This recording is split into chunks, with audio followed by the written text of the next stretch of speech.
basic decency and fairness back to the White House. What do you think Joe Biden should do when President Trump says something about him that is not true, whether about him a run-of-the-mill political lie or some more devious smear? We've already been told that the moderator, Chris Wallace of Fox, does not intend to serve as any sort of truth squad. Do you think that Joe Biden should try to truth squad the president, or should he not? Is that a trap, and he should focus instead on what he wants to do? Is that a trap, and he should focus instead on what he wants to do? Is that a trap, and he should focus instead? Joe Biden gives his vision for what needs to be done in this country. And that's what Americans want to hear. They want to hear that someone can be president who cares, who actually cares about them, and who is invested in making our government work and competent. You know, I never would have thought that we would turn an entire presidency on this, but look where we are. 200,000 Americans have died from COVID-19. And here we are, 7 months into this pandemic, and Donald Trump and his administration still don't have a plan for dealing with it. They've basically said to the rest of America, you're on your own, I hope you can figure this out. And we need someone like Joe Biden who has a good heart and who also wants to have a government that is basically competent and will run a strong, competent government. In addition to the constituents that you've lost, Massachusetts has lost to the coronavirus, I should note that you also lost your beloved brother to the virus. There are millions of Americans out there who, on the subject of the virus, think the president is doing a good job. They have faith and hope for the therapeutics, for the vaccine. They blame China for the virus. And they think that the human loss is tragic, but not President Trump's fault. What would you say to them? Look, the way I see this is we asked for our government to be on the side of the people. And you know what that would have meant last January, last February? It would have meant getting masks and ordering tests and getting people ready. It would mean always talking about the science. It would mean always putting the lives of our people first. But no, that hasn't been how Donald Trump has done this. It's always been all about Donald Trump. He got up at those press conferences over and over and over, and he touted false science and worried about his own ratings, not about the fact that we were losing brothers and sisters, moms and dads, children. People have died because Donald Trump refused to put in place a plan for our nation. That is fundamentally wrong. And on November 3rd, people across this country are going to hold that man accountable. Senator Elizabeth Warren, thanks so much. And again, our deepest condolences on the loss of your brother. May his memory be a blessing. We're going to take a quick break before the first Trump-Biden presidential debate begins. Back in a moment. A great future awaits us. This place is dangerous. I had this idea of the perfect life. The time has come to act. You are the mother of humanity. I can save humanity from itself. People are worth saving.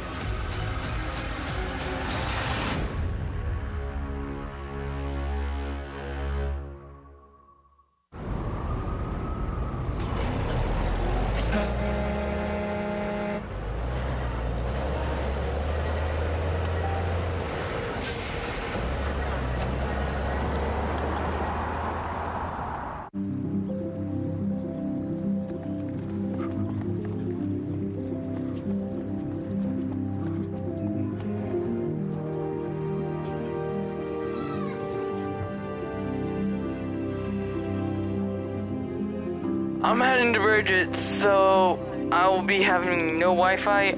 I will text you when I get over there. Bye. And I enjoyed what happened, just to let you know. And I'm gonna let you know this. I'm probably gonna choke your ass and pull your hair. So be ready.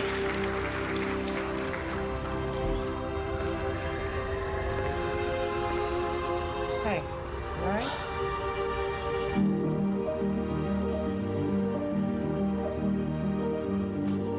Find the nonpartisan facts behind the real stories at usafacts.org. We've often wondered what keeps the world running. Economics? Algorithms? Magic? Turns out, it's you. Doing your thing. Dreaming dreams. Building new worlds. It's why we built our workspace technology, to help you do your best work.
Who are not prepping them, but just kind of encouraging them, and that time is done.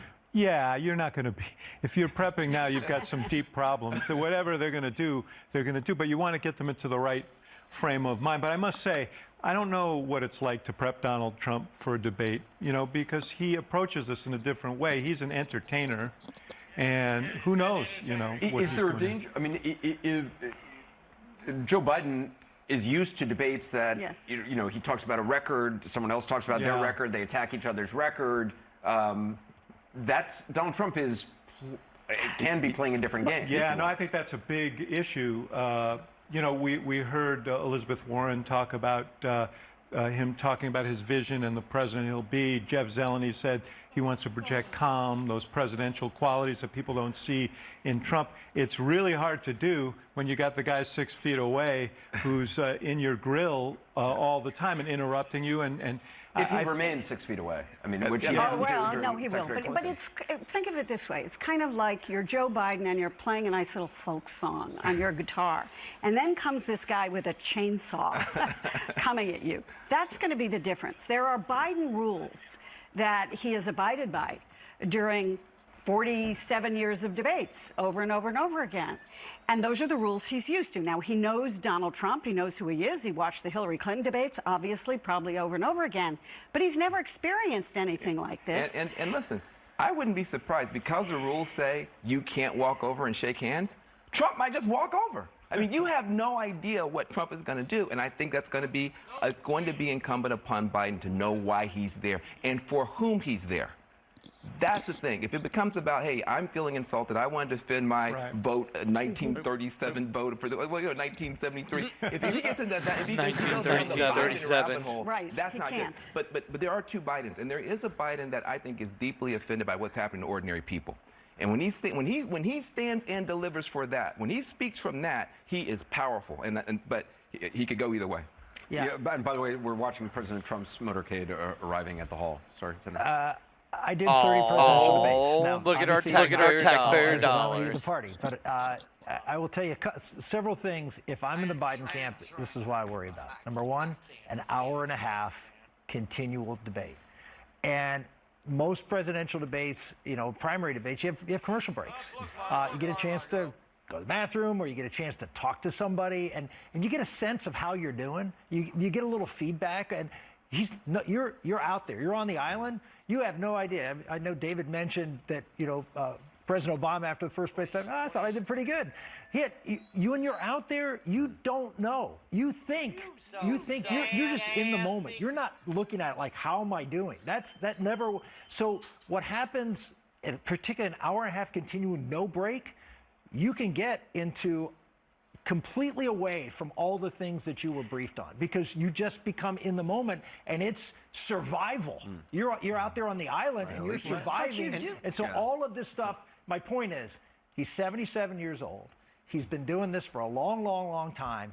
And you can train him and train him and train him. But once you're on that island for a long period of time, you're going to snap back to things you feel comfortable doing, and that may not be good enough. Which is the same for President Trump, frankly. Well, but we know he's going to do that. Yeah, exactly. he knows he's going to do that. And he is Yeah. President Trump having doesn't been prep. in one of these final debates in the last time around, the second one, the intensity on that stage. It's debilitating. I've done primary debates where it's 16 people, but to have it be just down to 2, it's like the molecules of the air. When you're preparing for these things, what you want to do is you want to reduce all the guesswork. You want to sort of anticipate what's going to happen, and if you've prepared well, your team knows what you're going to say when a subject comes up, when the line comes that you expect to hear from the president, for example.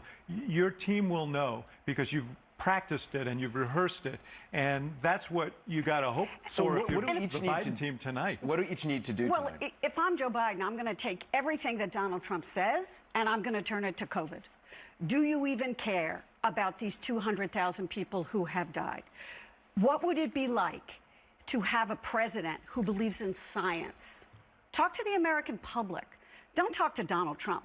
You give him a flick of the wrist, as we were talking about. Let him insult you. Then go to the American public. Okay, there he does it again. Let's talk about your family. What is Joe Biden, in your opinion, what is Joe Biden convincing the American public of, and what is President Trump trying to convince the American public? Well, a couple of things. First of all, Trump is going to say, you've been in office forever, you never did anything, you suck, why should you even... I think he's going to just basically try to make it seem like Joe Biden is the establishment and the failed establishment. I think Biden has to point out he has a record. He has, when you're talking about inheriting a complete economic disaster and leaving the country in prosperity, that's a record. When you talk about inheriting a broken healthcare system and then getting healthcare to millions of people, that's a record. When you talk about the violence against women, you got your opponent's bleeding women, you've done something for women. So he's got to remember what he has done and deliver on that. He's also got to be ready for Trump to throw punches he's not expecting. Trump is going to come after Biden on the question of race. Trump is going to say, listen, I did more than you guys did on black colleges, on criminal justice, on opportunity zones, and I don't think Biden has ever been challenged in that way. And so he's going to have to say, listen, he's got to come back. He's got to say, listen, COVID has hurt more black people. Your recovery didn't help. But this is going to be something I think you're going to see Biden having to defend himself on race in a way he's never had to from a Republican. Yeah, the interesting thing is he's going to bring up, I expect that the president may bring up the 94 crime bill. Exactly. Which is an interesting thing, to attack Biden for being weak on crime at the same time that you're attacking him for a bill that you think was too zealous. Right. But I think that is likely to happen. Look, I think that all of that is true, but if the whole night is him dealing with his record, that would be a failure. He needs to deal with where we are now. And, you know, the pivots that we heard some folks talk about are the ones he has to make. The Supreme Court comes up. It should be all about people with pre-existing conditions and the Affordable Care Act. Trump's taxes come up. It should be all about the tax bill that he passed that benefited people like himself and not average working folks like the people who Biden grew up with. And I think that, and he has to project a sense that here's an alternative, there's a better way here. And Trump, I offer that better way. Trump never talks about the future. Yeah, you know, he never talks about what he's going to do for the next 4 years. That's what Biden needs to do. That's his weak point, because that's where Donald Trump is going to turn him into a socialist. I mean, is he for fracking or is he against fracking? And that's going to be a big issue. Is on the issue of the courts. Is he for stacking the court or is he against stacking the court?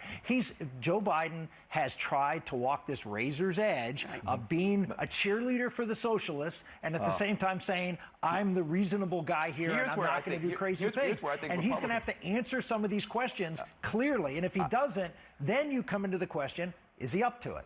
If he dodges, which he's done so far on some of these issues, is he up to it? I see it differently. I think you guys have created a real trap for yourselves because you keep trying to make Joe Biden seem like a socialist. I think he's perfectly capable of, and he did it against Bernie over and over again, of giving his own position. And so I do think they're going to try that. They're going to try to put him in that socialist corner. I think that's going to be actually to Biden's benefit. Well, and to your point, Rick, the question of is he up to it? You know, on Fox News, it's all over. he's not up to being president. Joe Biden isn't up to being president. Joe Biden has to be commander-in-chief tonight. And I agree. He has to be strong. But he has to be as strong as Donald Trump. What does that say, honestly? So, Joe Biden has debated during this campaign. He's been out there. He has done a bunch of interviews, answered lots of questions. He has not done a whole lot of campaigning for the past 6 months. Let's just be honest. He's done a different kind of campaign. I think, Rick, on the socialist point, one of the most effective lines in this whole campaign was when Biden turned to the camera and said, "Look at me. Right. Do I look like a socialist mob-loving?" And it made the whole thing seem absurd. And this is the big problem that Donald Trump has, because Joe Biden is culturally inconvenient. He is an old, white, Catholic working class guy who is moderate and does not look like over the years. Well, over the last 6-8 months, last year. He's changed his position on a lot of issues. We all watched the primary. He almost lost the primaries because he wasn't left enough. The left was not happy about him winning those primaries. I had a conversation on my podcast with Bernie Sanders the other day, and Bernie Sanders said, "Look, I'm way to the left of Joe on a bunch of stuff, and we're going to fight about it after Election Day." So I understand the tactic. I agree. If Joe, and that's what Republicans are looking at, is Joe going to be able to stand up to the socialists? And tonight we'll see. But the question, if Biden frames it right, is not who's going to be driving the car, but what about the car that this guy just crashed? Yeah. What about the car that he just crashed? You can't. Donald Trump did not create the coronavirus, so I'm not sure. You know he's managed worse than every other global leader, period. And so, no, he didn't create it, but he mismanaged it so badly that we have almost a quarter of the cases and only 4% of the world's population. But there's one more thing I just want to get you. I do think that this question around the economy is a jump ball, because I think that Trump has created a myth of himself that he was doing great on the economy, and then this thing knocked him off course. It's not a myth. As far as coal miners go, they're not necessarily a significant constituency, regardless of how much we mythologize the hard hat wearing coal miner, and then it slowed down, and how important it is, how profoundly important it is to the American economy or as an industry. Right, and he does much better among insurance salesmen. And and subcontractors, and a lot of the people who make up, what you would call the kind of a broad kind of cul-de-sac middle class, and a lot of central and southern Delaware is that, though it used to be a little bit more rural. And then you have Wilmington and kind of Philadelphia suburbs. Back to better. I think that's essentially what he's got to be able to do. If he can pull those two things off, it's a great night for him. And that's where he uses the Recovery Act, right? Because he was the one that Obama put in charge of the Recovery Act. And by the way, black people got a lot of stuff out of the Recovery Act under Obama. What was done under this president when it came time to trying to recover from this COVID virus, African Americans got left out. Latinos got left out. That is a true fact. And so if we want to have a conversation about who's going to be better on the economy, I think Biden has a case to make. You look at polling on that tax cut, and you posit it against, should we have used that money for $1.5 trillion in tax cuts skewed to the wealthy, or on health care and education and Medicare and Social Security? That is a dead bang winner it's for not a dead bang Biden. winner where you're proposing close to $4 trillion in new taxes on an economy that's hurting. Biden has to defend a record of having voted, I think, for 116 tax increases while he was in the United States Senate. He is someone that is for bigger and bigger government, which most Americans, I think, are convinced that higher taxes and more regulation don't lead to better jobs in an economy. Who is the deficit? What the fuck? Both administrations, unfortunately. Let's check back in with higher taxes. I'm like, thanks, Anderson. Appreciate it. So, Abby and Dana, one of the things that I'm wondering about right now is, so let's say that I'm an undecided voter in Pennsylvania, in Middle Pennsylvania, and I like Trump's policies, but I'm concerned about his tweets, and maybe I'm unsure about the COVID response. And I'm really undecided. Does going after Hunter Biden, does going after Joe Biden in a nasty and personal way, beyond just normal political combat, does that win me over? I don't know that it does, right? If you already kind of like don't like the tweets. Yeah, I mean, the temperament issue is always a problem with Donald Trump. But, you know, if past his prologue here, looking back at 2016, this was true then too. He still never shied away from the antics and, you know, the bringing of, you know, Bill Clinton's accusers to a debate. I mean, he really leaned into the very things that people thought made him unpresidential. I would not put it past him to go in that same direction tonight. I would the not. question I would not really either. is whether Biden is able to make a case that he's more presidential than Trump and that it matters to them.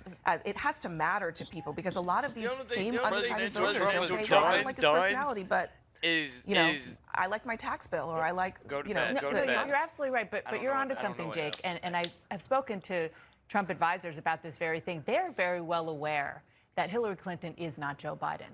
That if you look at just when the question of whether or not they're likable, Hillary Clinton was about the same level as Donald Trump was then and is now, but Joe Biden isn't.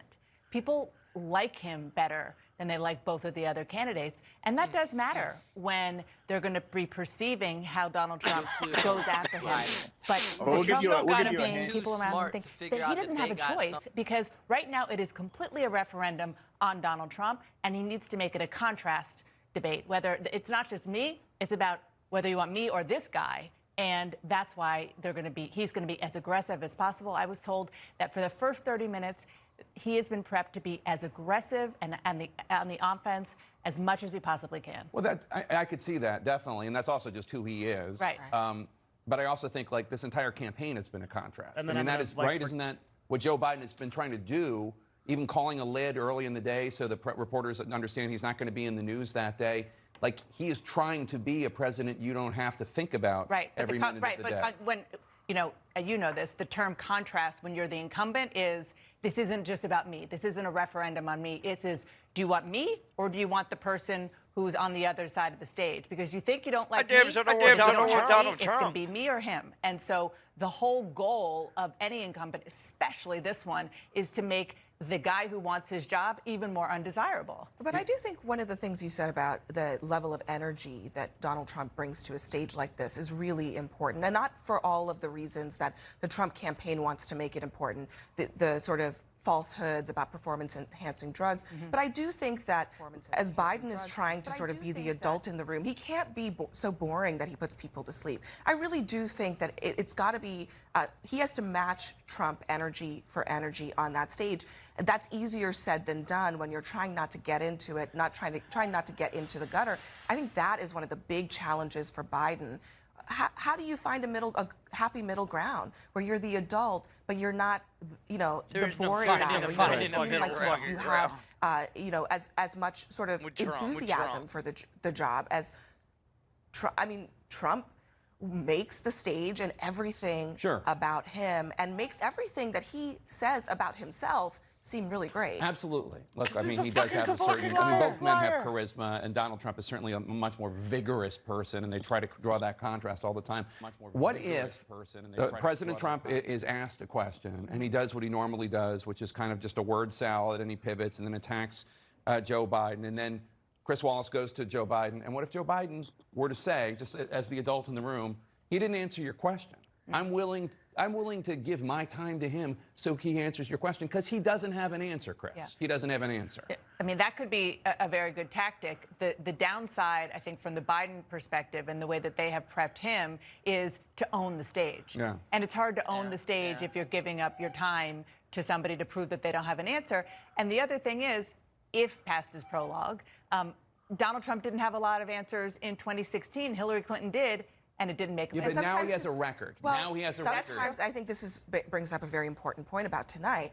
We're going into a debate in which everybody wants to say, I'm not the fact checker. When Donald Trump is given his 2 minutes or however long he's given to speak, oftentimes the answers are just not true.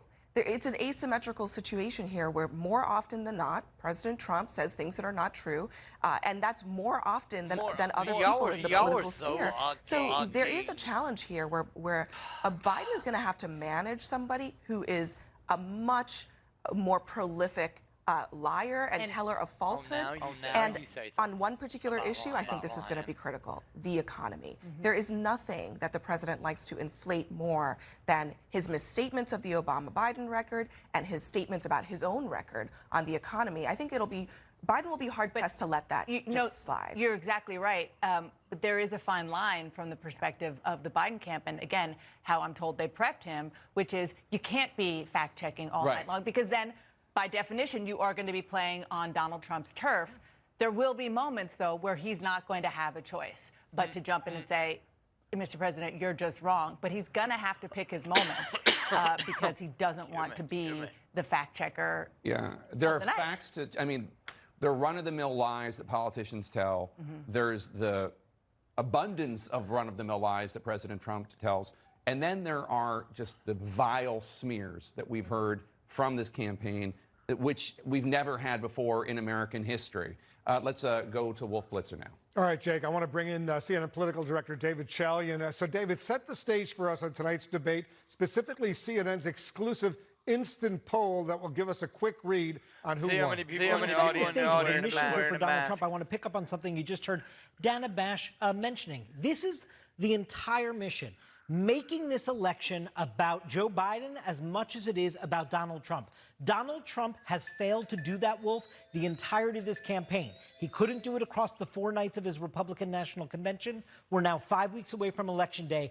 He has to follow the successful re-election models of President Bush in 2004 against John Kerry, of President Obama in 2012 against Mitt Romney. They successfully made what is inherently a referendum, an incumbent going before the American people saying, this is why you should rehire me, into a choice about their opponent versus them.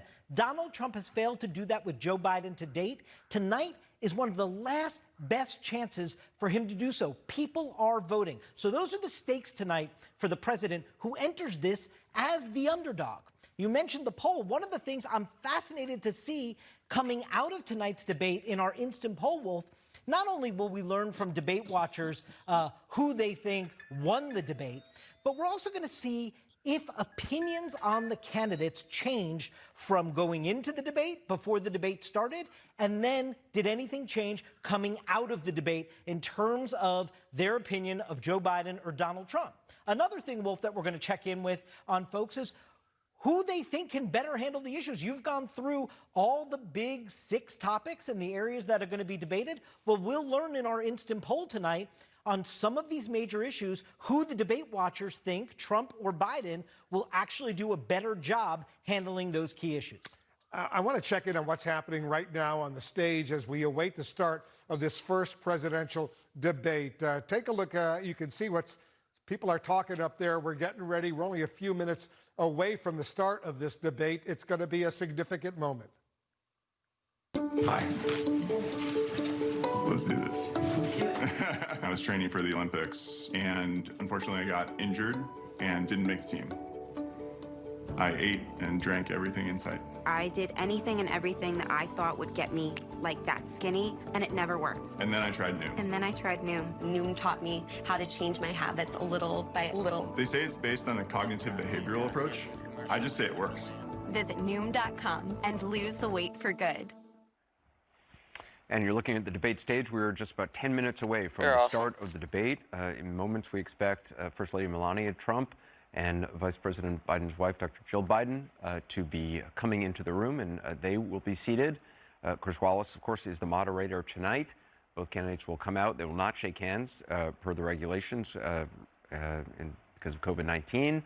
Although in past debates, that has also not occurred. In the second debate that I did, he did not shake hands with Hillary Clinton, given the tensions. Just in the last couple of minutes now, David, for folks who are tuning in, what are the key flags you're going to be looking for in this?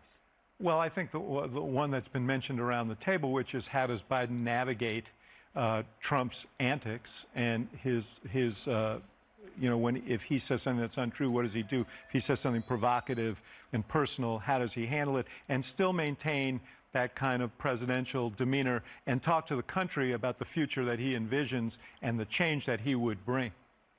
You know, Trump is going to be relentlessly asymmetrical. He's going to attack from every angle. And the question is, how does Biden handle that? How does he pivot from these insults and attacks to what he wants to talk about how he would lead the country in the future, and not go down those rabbit holes that David was talking about before and get locked into a you're a liar, you're a liar, you're a liar kind of debate. Tonight, showman versus statesman. That's what you're going to see. And you're going to have a man of character, and you're going to have somebody doing a bunch of kind of comedic hijinks. I think what Trump is going to try and do is have those little viral moments, get those little jabs in. I think what Biden has to do is to stand there long enough to pull his coalition together and lock it in with his character and with his empathy.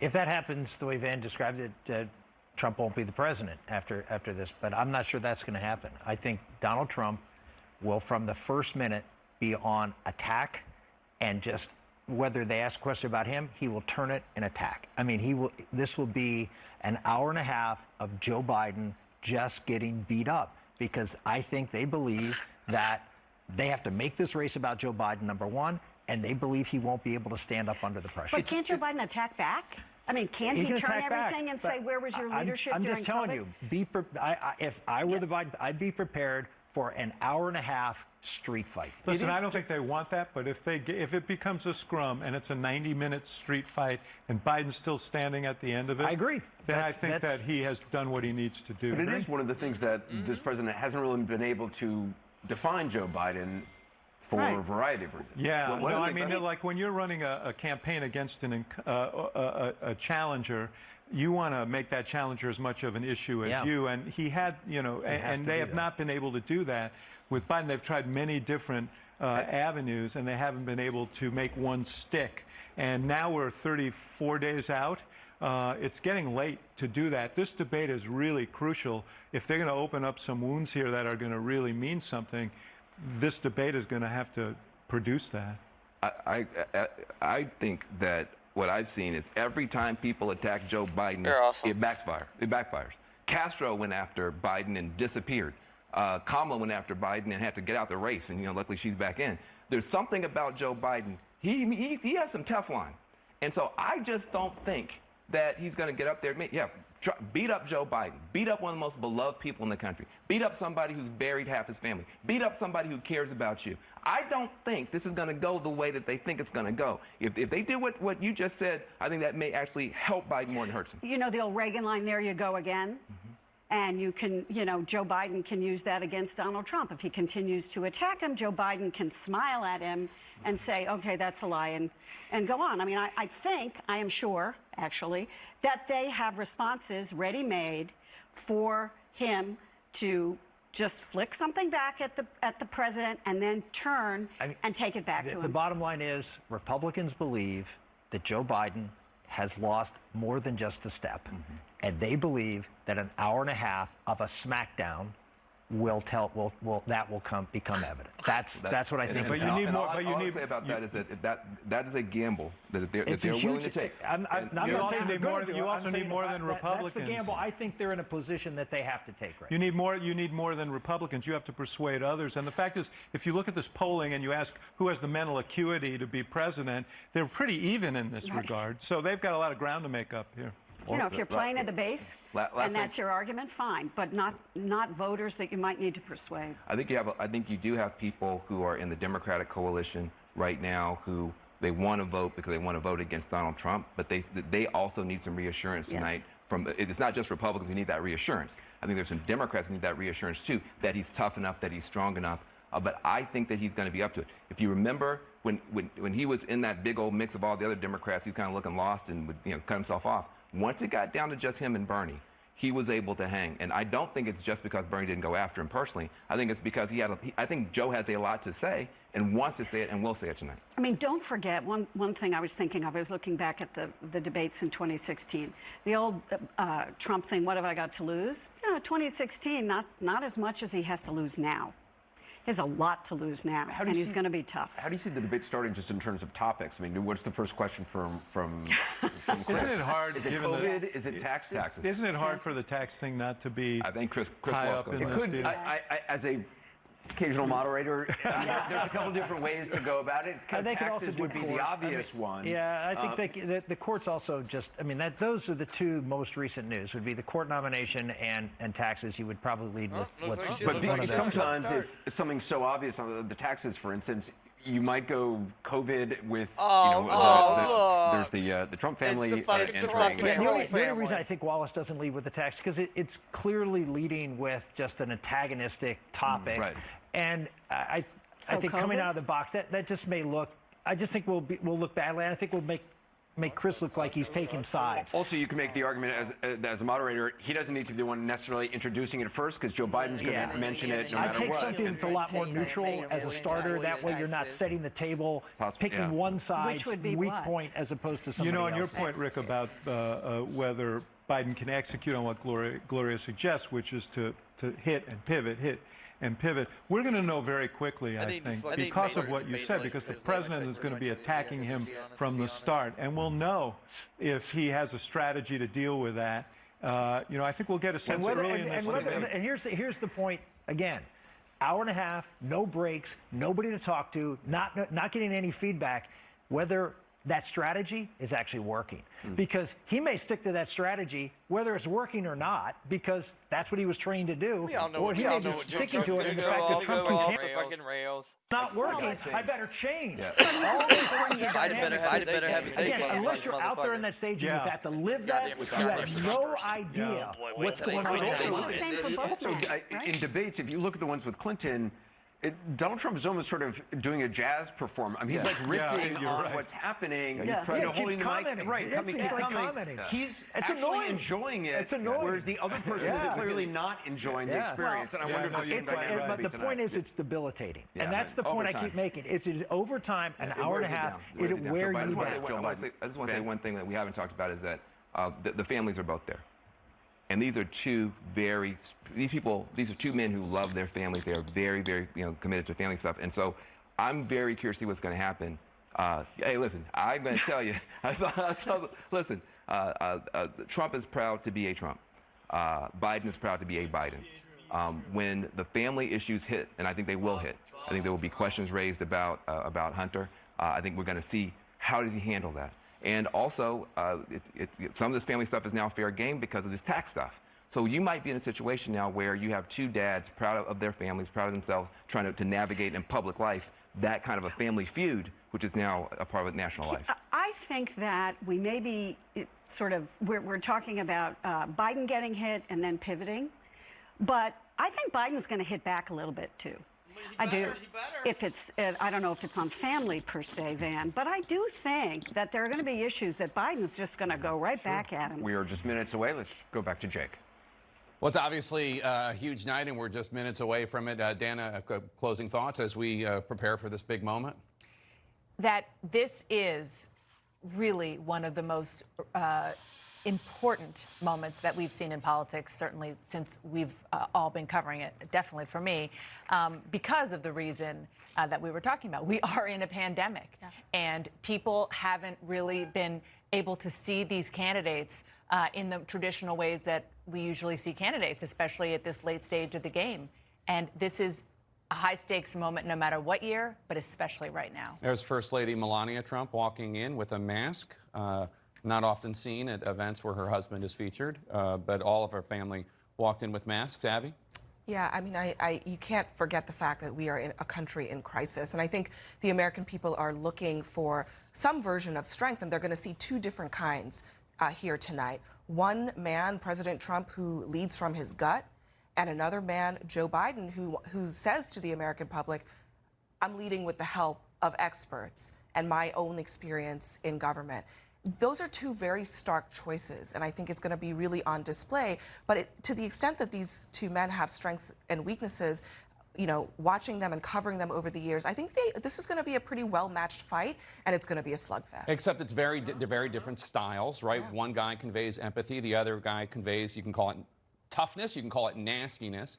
I remember in 2012 when Obama had his first debate after 4 years being president, he had been in a bubble, only talking to people who really liked him and supported him. He hadn't done a lot of interviews that year, and he was rusty and out of shape. And talk about a bubble. I mean, people talk about the liberal bubble, the MAGA bubble that Donald Trump is in, where he talks to, Judge Jeanine and Fox folks, although I guess he does have a Fox moderator. I wonder what effect that will have. It could. I mean, and it's not just President Obama, George W. Bush. didn't do well in his first debate. This is kind of the problem that incumbent presidents have, which is why this president, despite the fact that they have been trying to lower expectations, saying he hasn't really practiced, he has practiced. He has gotten the you-know-what kicked out of him by his aides and advisors in debate prep, because they know that he has been in a bubble because he's president of the United States. It's not just that he's president of the United States, though. He secludes himself with these sycophantic reporters. It's also because there are some things that this president doesn't want to talk about, as Caitlin Collins reported tonight.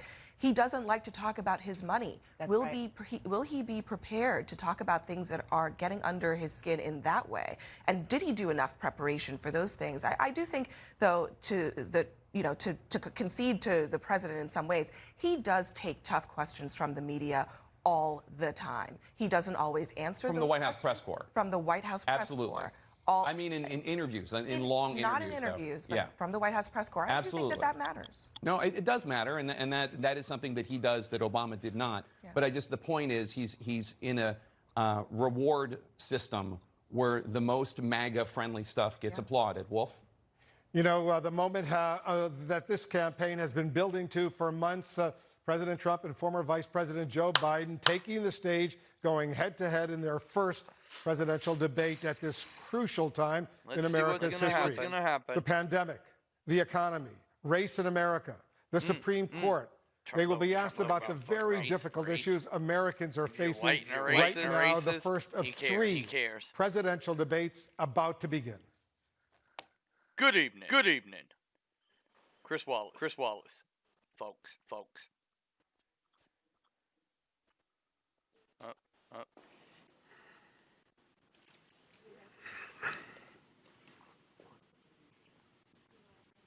He needs time. He needs time. Good evening from the Health Education campus of Case Western Reserve University and the Cleveland Clinic. I'm Chris Wallace of Fox News, and I welcome you to the first of the 2020 presidential debates between President Donald J. Trump and former Vice President Joe Biden. This debate is sponsored by the Commission on Presidential Debates. The commission has designed the format, 6 roughly 15-minute segments with 2-minute answers from each candidate to the first question, then open discussion for the rest of each segment. Both campaigns have agreed to these rules. For the record, I decided the topics and the questions in each topic. I can assure you, none of the questions has been shared with the commission or the two candidates. This debate is being conducted under health and safety protocols designed by the Cleveland Clinic, which is serving as the health security advisor to the commission for all 4 debates.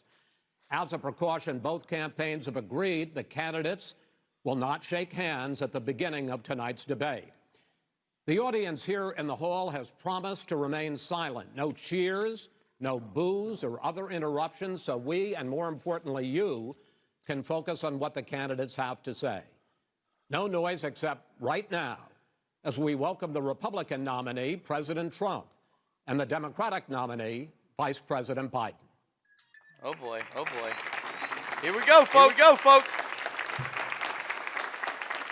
Oh, he didn't get his handrail.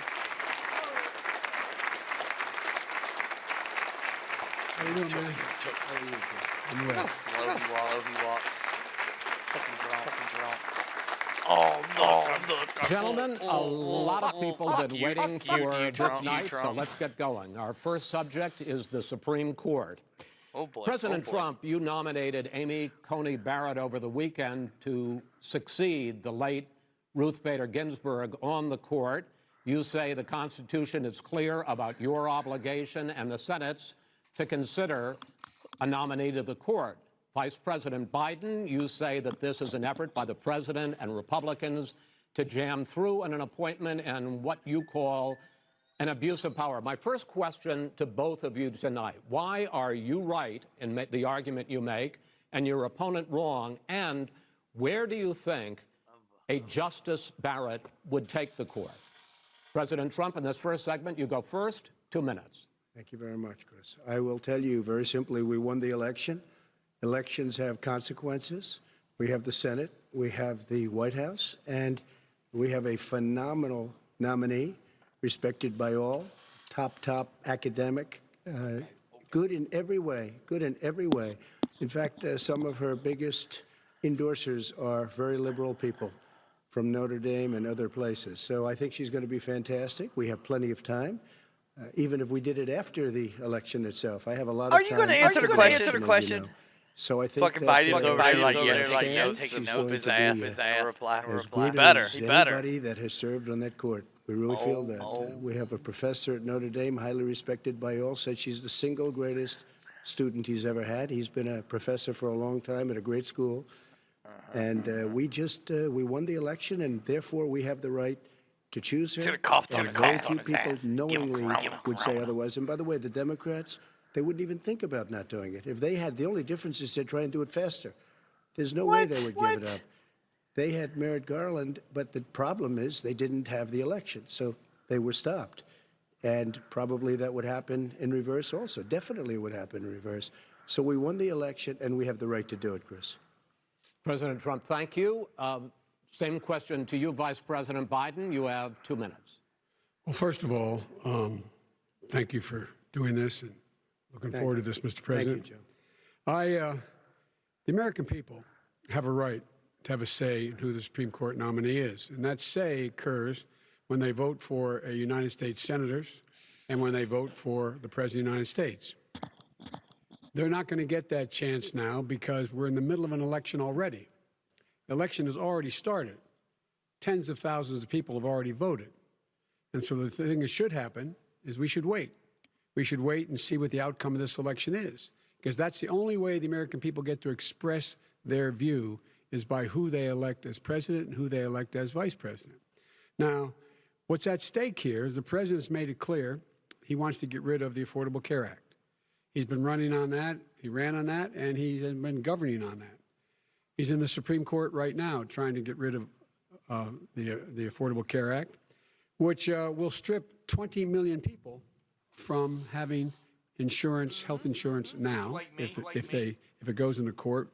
And the justice, and I'm not opposed to the justice. She seems like a very fine person. But she's written before she went on the bench, which is her right, that she thinks that the Affordable Care Act is not constitutional. The other thing that's on the court, and if it's struck down, what happens? Women's rights are fundamentally changed. Once again, a woman could be pay more money because she has a pre-existing condition of pregnancy. They were able to charge a woman more for the same exact procedure a man gets. And that ended when we, in fact, passed the Affordable Care Act. And there's 100 million people who have pre-existing conditions, and they'll be taken away as well. Those pre-existing conditions, the insurance companies are going to love this. And so it's just not appropriate to do this before this election. If he wins the election and the Senate is Democrat or Republican, then he goes forward. If not, we should wait until February. All right. There aren't 100 million people with pre-existing conditions. What? As far as the say is concerned, the people already had their say. Okay, Justice Ginsburg said very powerfully, very strongly, at some point, 10 years ago or so, she said a president and the Senate is elected for a period of time, but a president's elected for 4 years. We're not elected for 3 years. I'm not elected for 3 years. So we have the Senate, we have a president. He's elected to the next during election. that period of time, we have an opening. I'm not elected for 3 years. I'm elected for 4 years. And the 100 million people, Joe, the 100 million people is totally wrong. I don't know where you got that number. The bigger problem that you have is that you're going to extinguish 180 million people with their private health care, that they're very That's happy simply with. not true. Well, you're certainly going to socialist. You're going to socialist medicine. We're now into, gentlemen, we're now into open discussion. Open discussion. Open discussion. Yes, I agree. Go ahead, Vice President. Number one, he knows that what I proposed. What I proposed is that we expand Obamacare and we increase it. We do not wipe any. And one of the big debates we had with 23 of my colleagues trying to win the nomination that I won, we're saying that Biden wanted to allow people to have private insurance still. They can. They do. They will under my proposal. It's not what you said, and it's not what your party has said. That is simply your party a lie. doesn't say it. Your party wants to go socialist medicine. My party is and me. socialist right healthcare. now. And they're going to dominate you, Joe. You know that. I am the Democratic Party right now. The platform of the Not according Democratic to Party Harris. is what I, in fact, approved of. What I approved of. Now, here's the deal. The deal is that it's going to wipe out pre-existing conditions. And by the way, the 200,000 people that have died on his watch, how many of those have survived? Well, there's 7 million people that contracted COVID. What does it mean for them going forward if you strike down the Affordable Care Act? Joe, you've had 308,000 military people dying because you couldn't provide them proper health care in the military. So don't tell me about this. I'm happy to talk about this. And if you were here, it wouldn't be 200, it would be 2 million people because you were very late on the draw. You didn't want me to ban China, which was heavily infected. You didn't want me to ban all right, gentlemen, Europe, which was heavily infected. You would have been much later, Joe. Mr. President, much later. Mr. President. You're talking about 2 million people. You're not Mr. President, as a moderator, we are going to talk about COVID in the next segment, but go ahead. Let me finish. The point is that the president also is opposed to Roe v. Wade. That's on the ballot as well in the court. And so that's also at stake right now. And so the election is all You don't know it's begun. on the ballot. Why is it on the ballot? Because Why is it you on the said ballot? It's not on the ballot. It's on the ballot in the court. I don't think so. In the court. Well, there's nothing happening there.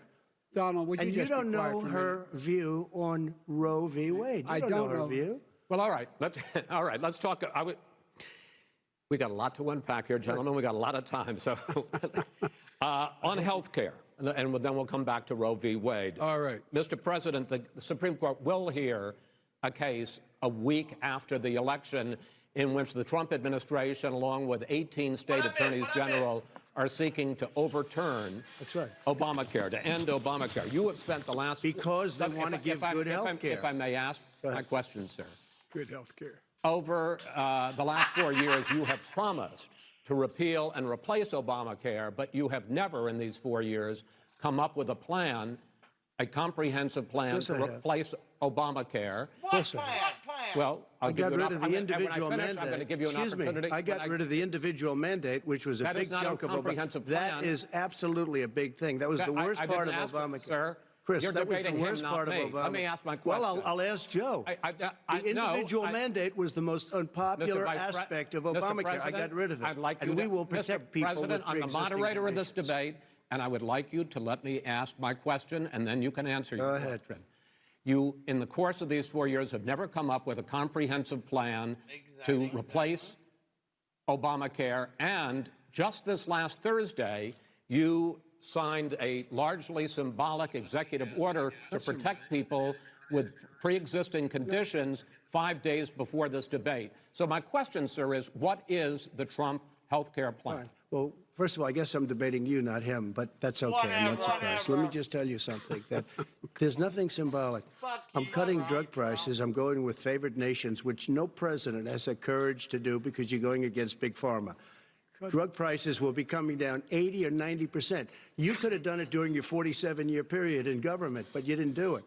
Nobody's done it.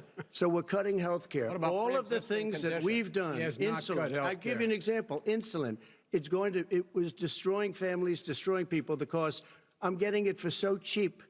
It's like water, you want to know the truth. So cheap. Take a look at all of the drugs what we're doing, prescription drug prices. We're going to allow our governors now to go to other countries to buy drugs because they pay just a tiny fraction. As I say, this is open discussion. No, let me but ask this you is about, big, this is big stuff. Sir, you'll be happy. I'm about to pick up on one of your points to ask the Vice President, which is he points out that you would like to add a public option to Obamacare. And the argument that he makes and other Republicans make is that that is going to end private insurance. It is and not. Well, if I can ask you the question, it will end. Not what your party says, by the way. It will end private insurance and create a government takeover of health care. It does not. It's only for those people who are so poor they qualify for Medicaid. They can get that free in most states, except governors who want to deny people who are poor Medicaid. Anyone who qualifies for Medicare would Medicaid would automatically be enrolled in the public option. The vast majority of the American people would still not be in that option, number one. Joe, you agreed with Bernie Sanders, who's far left, on the manifesto, we call it, and that gives you socialized medicine. Look, hey, Are you saying I'm not going to listen to him. The fact of the matter is I beat Bernie Sanders. Not by much. I beat him a whole hell of a lot. I'm here standing facing you, old buddy. Pocahontas would have left 2 days early. You would have lost every primary. All he knows how to on do Super is hurt. Tuesday. You got Look, very lucky. here's the deal. I got very lucky. I'm going to get very lucky tonight as well. And tonight I'm going to make sure, because here's the deal. Here's the deal. The fact is that everything he's saying so far is simply a lie. I'm not here to call out his lies. Everybody knows he's a liar. But you I just want to make sure. Joe, you're the liar. I want to make sure. Graduated last in your class, not first in your class. I want to make sure. Mr. President, can you let him finish, sir? No, he doesn't know how to do that. He has, You'd be surprised. You pick You'd be surprised. the Go ahead, wrong Joe. guy, the wrong night at the wrong time. Listen, you agreed with Here's the Bernie deal. Sanders to the The manifesto. whole idea, there is no manifesto, number two. You just lost the left. Number two. You just lost the left. You agreed with Bernie Sanders on a plan folks, that's absolutely folks, agreed do you have to, any and idea what this plan is doing? Do you have any socialized medicine? Mr. President. I'll tell you what, he is not for any help for people needing health care. Because he, in fact, already has cost 10 million people their health care that they had from their employers because of his recession. Number one. Number two, there are 20 million people getting health care through Obamacare now that he wants to take it away. He won't ever look you in the eye and say that's what he wants to do. Take it away. No, I want to give you better health care at a much lower price because and by the way, he doesn't know how. He doesn't know how to do that. I've already fixed it. He has never I've offered a plan. fixed it to an extent. He has never done a single thing. As you might know, but probably don't. Gentlemen, you realize if you're both speaking at the same time, and it's too expensive. Let the president go ahead, sir. Obamacare is no good. We made it better, and I had a choice to make very early on. We took away the individual mandate. We guaranteed pre-existing conditions, but took away the individual mandate. Listen, this is the way it is. And that destroyed, they shouldn't even call it Obamacare. Then I had a choice to make. Do I let my people run it really well or badly? If I run it badly, they'll probably blame him, but they'll blame me. But more importantly, I want to help people, okay? I said, you got to run it so well. That's what he's and I just had a meeting with them. They said, the problem is no matter how well you run Obamacare, it's a disaster. It's too expensive, premiums are too high, and it doesn't work. So we do want to get rid of it. Chris, we want to get rid of it. I understand it, sir, but I have to give you roughly equal time. Please let the vice president talk. Good. Good job, Chris. He has no plan for health care. He sends out wishful thinking. He has executive orders that have no power. He hasn't lowered drug costs for anybody. He's been promising a health care plan since he got elected. He has none, like almost everything else he talks about. He does not have a plan. He doesn't have a plan. And the fact is, this man doesn't know what he's talking about. All right, I have one final question for you, sure. Mr. Vice President. If Senate Republicans, we were talking originally about the Supreme Court here, if Senate Republicans go ahead and confirm Justice Barrett, there has been talk about ending the filibuster or even packing the court, adding to the 9 justices there. You call this a distraction by the president, but in fact it wasn't brought up by the president. It was brought up by some of your Democratic colleagues in the Congress. So my question to you is, you have refused in the past to talk about it. Are you willing to tell the American people tonight whether or not you will support either ending the filibuster or packing the court? Whatever position I take on that, that'll become the issue. The issue is the American people should speak. You should go out and vote. You're in voting now. Vote and let your senators know how strongly you feel. Vote now. Are you gonna pack the Make court? sure you, in fact, let people know you're a senator. I'm not going to answer the question Why wouldn't you answer that because question? the question is radical left. Will you shut up, man? Listen, who is on your list, Joe? This Who's is on your so list? Gentlemen, I think this we've is ended so this. unprecedented. We have ended this segment. We're going to move on to the second segment. That was really a productive segment, wasn't it? Keep yapping, man. The people understand, Joe. They sure 47 years you've done nothing. They understand. All right. The second subject is COVID-19, which is an awfully serious subject. So let's try to be serious about it. We have had more than 7 million cases of coronavirus in the United States, and more than 200,000 people have died. Even after we produce a vaccine, experts say that it could be months or even years before we come back to anything approaching normal. My question for both of you is, based on what you have said and done so far and what you have said you would do starting in 2021, why should the American people trust you more than your opponent to deal with this public health crisis going forward? In this case, the question goes to you first, sir. 2 minutes uninterrupted. Good luck. 200,000 dead. As you said, over 7 million infected in the United States. We, in fact, have 5%, 4% of the world's population, 20% of the deaths. 40,000 people a day are contracting COVID. In addition to that, about between 750 and 1,000 people a day are dying. When he was presented with that number, he said, it is what it is. Well, it is what it is because you are who you are. That's why it is. The president has no plan. He hasn't laid out anything. He knew all the way back in February how serious this crisis was. He knew it was a deadly disease. What did he do? He's on tape as acknowledging he knew it. He said he didn't tell us or give people a warning of it because he didn't want to panic the American people. Exactly. You don't panic. He panicked. In addition to that, what did he do? He went in and we were insisting that the Chinese, the people we had on the ground in China should be able to go to Wuhan and determine for themselves how dangerous this was. He did not even ask Xi to do that. He told us what a great job Xi was doing. He said we owe him a debt of gratitude for being so transparent with us. And what did he do then? He then did nothing. He waited. He still doesn't have a plan. I laid out back in March exactly what we should be doing. And I laid out again in July what we should be doing.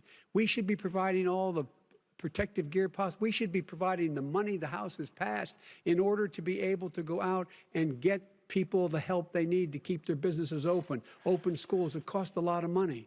You should get out of your bunker and get out of the sand trap and get in your golf course and go in the Oval Office and bring together the Democrats and Republicans and fund what needs to be done now to save lives. So if we would have listened to you. You have 2 minutes, sir. If we would have listened to you, the country would have been left wide open. Millions of people would have died, not 200,000. And one person is too much. It's China's fault. It should have never happened. They stopped it from going in, but it was China's fault. And by the way, when you talk about numbers, you don't know how many people died in China. Bitch, you don't know ain't how many people died in Russia. You don't know how many people died in India. They don't exactly give you a straight count, just so you understand. But if you look at what we've done, I closed it, and you said he's xenophobic. He's a racist, and he's xenophobic because you didn't think I should have closed our country. Wait a minute. It says 2 minutes. You didn't think we should have closed our country because you thought it was terrible. You wouldn't have closed it for another 2 months. By my doing it early, in fact, Dr. Fauci said, President Trump saved thousands of lives. President Trump did President Trump did a phenomenal job. We worked with the governor. Oh, really? Go take a look. The governor said I did a phenomenal job. Most of them said that. In fact, people that would not be necessarily on my side said that. President Trump did a phenomenal job. We did. We got the gowns. We got the masks. We made the ventilators. You wouldn't have made ventilators. And now we're weeks away from a vaccine. We're doing therapeutics already. Fewer people are dying when they get sick. Far fewer people are dying. We've done a great job. The only thing I haven't done a good job, and that's because of the fake news. No matter what you say to them, they give you bad press on it. It's just fake news. They give you good press. They give me bad press because that's the way it is, unfortunately. But let me just tell you something. I don't care. I've gotten used to it. But I'll tell you, Joe, you could never have done the job that we did. You don't have it in your blood. You could have never done that job. I know how to do the job. I know how to get the job Well, you done. didn't do very well in swine flu. H1N1, you were a disaster. Your own chief of staff said you were a disaster. 14,000 people died, not 200,000. There was no economic recession. Sir, you made a There was no recession. You made a point. Let him answer. And there was we didn't shut down the economy. This is his economy he's shut down. The reason it's shut down is because, look, you folks at home, how many of you got up this morning and had an empty chair at the kitchen table because someone died of COVID? How many of you were in a situation where you lost your mom or dad and you couldn't even speak to them? You had a nurse holding a phone up so you could, in fact, say goodbye. You would have lost far more people. Far more people. And you would have been. And by the way, late. your own You were months behind me, his Joe. own CDC director says we could lose as many as another 200,000 people between now and the end of the year. And he held up. He said, if we just wear a mask, we can save half those numbers. Just a mask. And by the way, in terms of the whole notion of a vaccine, we're for a vaccine, but I don't trust him at all, nor do you. I know you don't. What we trust is a scientist. You don't we trust Dr. Johnson Fauci. & Johnson, Pfizer? Okay, by the way, gentlemen, let me move on to questions about the future, because you both have touched on two of the questions I'm going to ask. Focusing on the future first, President Trump, you have repeatedly either contradicted or been at odds with some of your government's own top scientists. The week before last, the head of the Centers for Disease Control, Dr. Redfield, said it would be summer before the vaccine would become generally available to the public. You said that he was confused and mistaken. Those were your two words. Yeah. But Dr. Slaoui, the head of your Operation Warp Speed, has said exactly the same thing. Are they both wrong? Well, I've spoken to the companies, and we can have it a lot sooner. It's a very political thing because people like this would rather make it political than save lives. It is a very political thing. I've spoken to Pfizer. I've spoken to all of the people that you have to speak to. We have great Moderna, Johnson & Johnson, and others. They can go faster than that by a lot. Become very political because the left, or I don't know if I call them left, I don't know what I call them. So you're suggesting that the head of your Operation Warp Speed, Dr. Slaoui? I disagree with him. Yeah, no, I disagree with both of them. And he didn't say that. He said it could be there, but it could also be much sooner. I had him in my office 2 days ago. He talked about the summer, sir, before it's generally available. Just like He said Dr. it's a Redfield. possibility that we'll have the answer before November 1st. It could also be talking after about when it's that. generally available. Not Well, when it we're will going to be. deliver it right away. We have the military all set up. Logistically, they're all set up. We have our military that delivers soldiers, and they can do 200,000 a day. They're going to be delivering. This is the same man It's who all told set you up. by Easter this would be gone away. By the warm weather, it'd be gone. Miraculous, like a miracle. And by the way, maybe you could inject some bleach in your arm, and that would take care of it. This is the same man. That was said sarcastically, and you know that. That was said sarcastically. And so here's the deal. This man is talking about a vaccine. Every serious company is talking about maybe having a vaccine done by the end of the year. But the distribution of that vaccine will not occur until sometime beginning or the middle of next year to get it out, if we get the vaccine. And pray God we will. Pray God we will. Mr. Vice President, I want to pick up You'll have the vaccine sooner I want to than pick that. up on this question, though. You say the public can trust the scientists, but they can't trust President Trump. In fact, you said that again tonight. Your running mate, Senator Harris, goes further, saying the public health experts, quote, will be muzzled, will be suppressed. Given the fact that polls already show that people are, running mate Senator Harris, contributing to that fear. No more than the question you just asked him. You pointed out. He puts pressure and disagrees with his own scientists. But you're saying Everybody you can't, or knows. Senator And Harris is saying no, you can't trust the scientists. No, you can't trust the scientists. She didn't say that. You can't trust She said the public health Did say experts, that. quote, will be muzzled, will be suppressed. Well, that's what he's going to try to do. But there's millions of scientists, there's thousands of scientists out there, like here at this great hospital, that don't work for him. Their job doesn't depend on him. That's not, they're the people, and by the way. I spoke to the scientists that are in charge. By the way. They will have the vaccine very soon. Let him finish. Do you believe for a moment what he's telling you in light of all the lies he's told you about the whole issue relating to COVID? He still hasn't even acknowledged that he knew this was happening, knew how dangerous it was going to be back in February, and he didn't even tell you. He's on record as saying it. He panicked or he just looked at the stock market, one of the two, because guess what? A lot of people died, and a lot more are going to die unless he gets a lot smarter, a lot quicker. Mr. President? Did you use the word smart? So you said you went to Delaware State, but you forgot the name of your college. You didn't go to Delaware State. You graduated either the lowest or almost the lowest in your class. Don't ever use the word smart with me. Don't ever use that word. Oh, give me a break. Because you know what? There's nothing smart about you, Joe. 47 years, you've done nothing. Let's have this debate. And if We'll you see would have who's- had, let me just tell you something, Joe. No, if you would have had the charge of what I was put through, I had to close the greatest economy in the history of our country. And by the way, now it's being built again. See, and it's We're going to going get up to the fast. economy in the next segment, sir. Okay. It's going up fast. Okay. When it comes to how the virus has been handled so far, the two of you have taken very different approaches, and this is going to affect how the virus is handled going forward by whichever of you ends up becoming the next president. I want to quickly go through several of those. Reopenings. Vice President Biden, you have been much more reluctant than President Trump about reopening the economy and schools.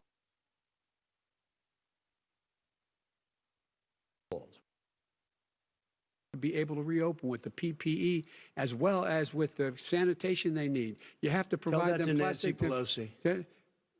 Well, he's just shush for a minute. Tell it to Nancy Pelosi and Schumer. By the way, Chuck. Nancy Pelosi and Schumer, they have a plan. He won't even meet with them. The Republicans won't meet with the Senate. And he sits on his golf course. And well, I mean, literally, think about it. You probably play more than I do, Joe.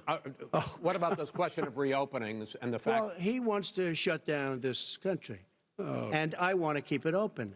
And we did a great thing by shutting it down. Wait a minute, Joe. Let me shut you down for a second, Joe, just for 1 second. He wants to shut down the country. We just went through it. We had to because we didn't know anything about the disease. Now we found that elderly people with heart problems and diabetes and different problems are very, very vulnerable. We learned a lot. Young children aren't. Even younger people aren't. We've learned a lot. But he wants to shut it down.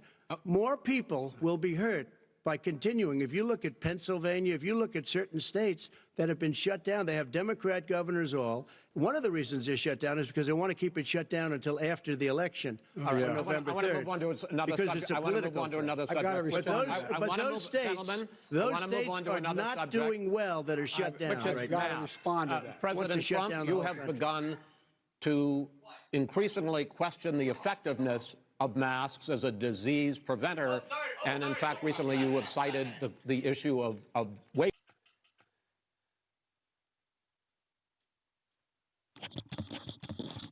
What the fuck happened to my Leaders. Okay. You have to understand, if you look, I mean, I have a mask right here. I put a mask on, when I think I need it.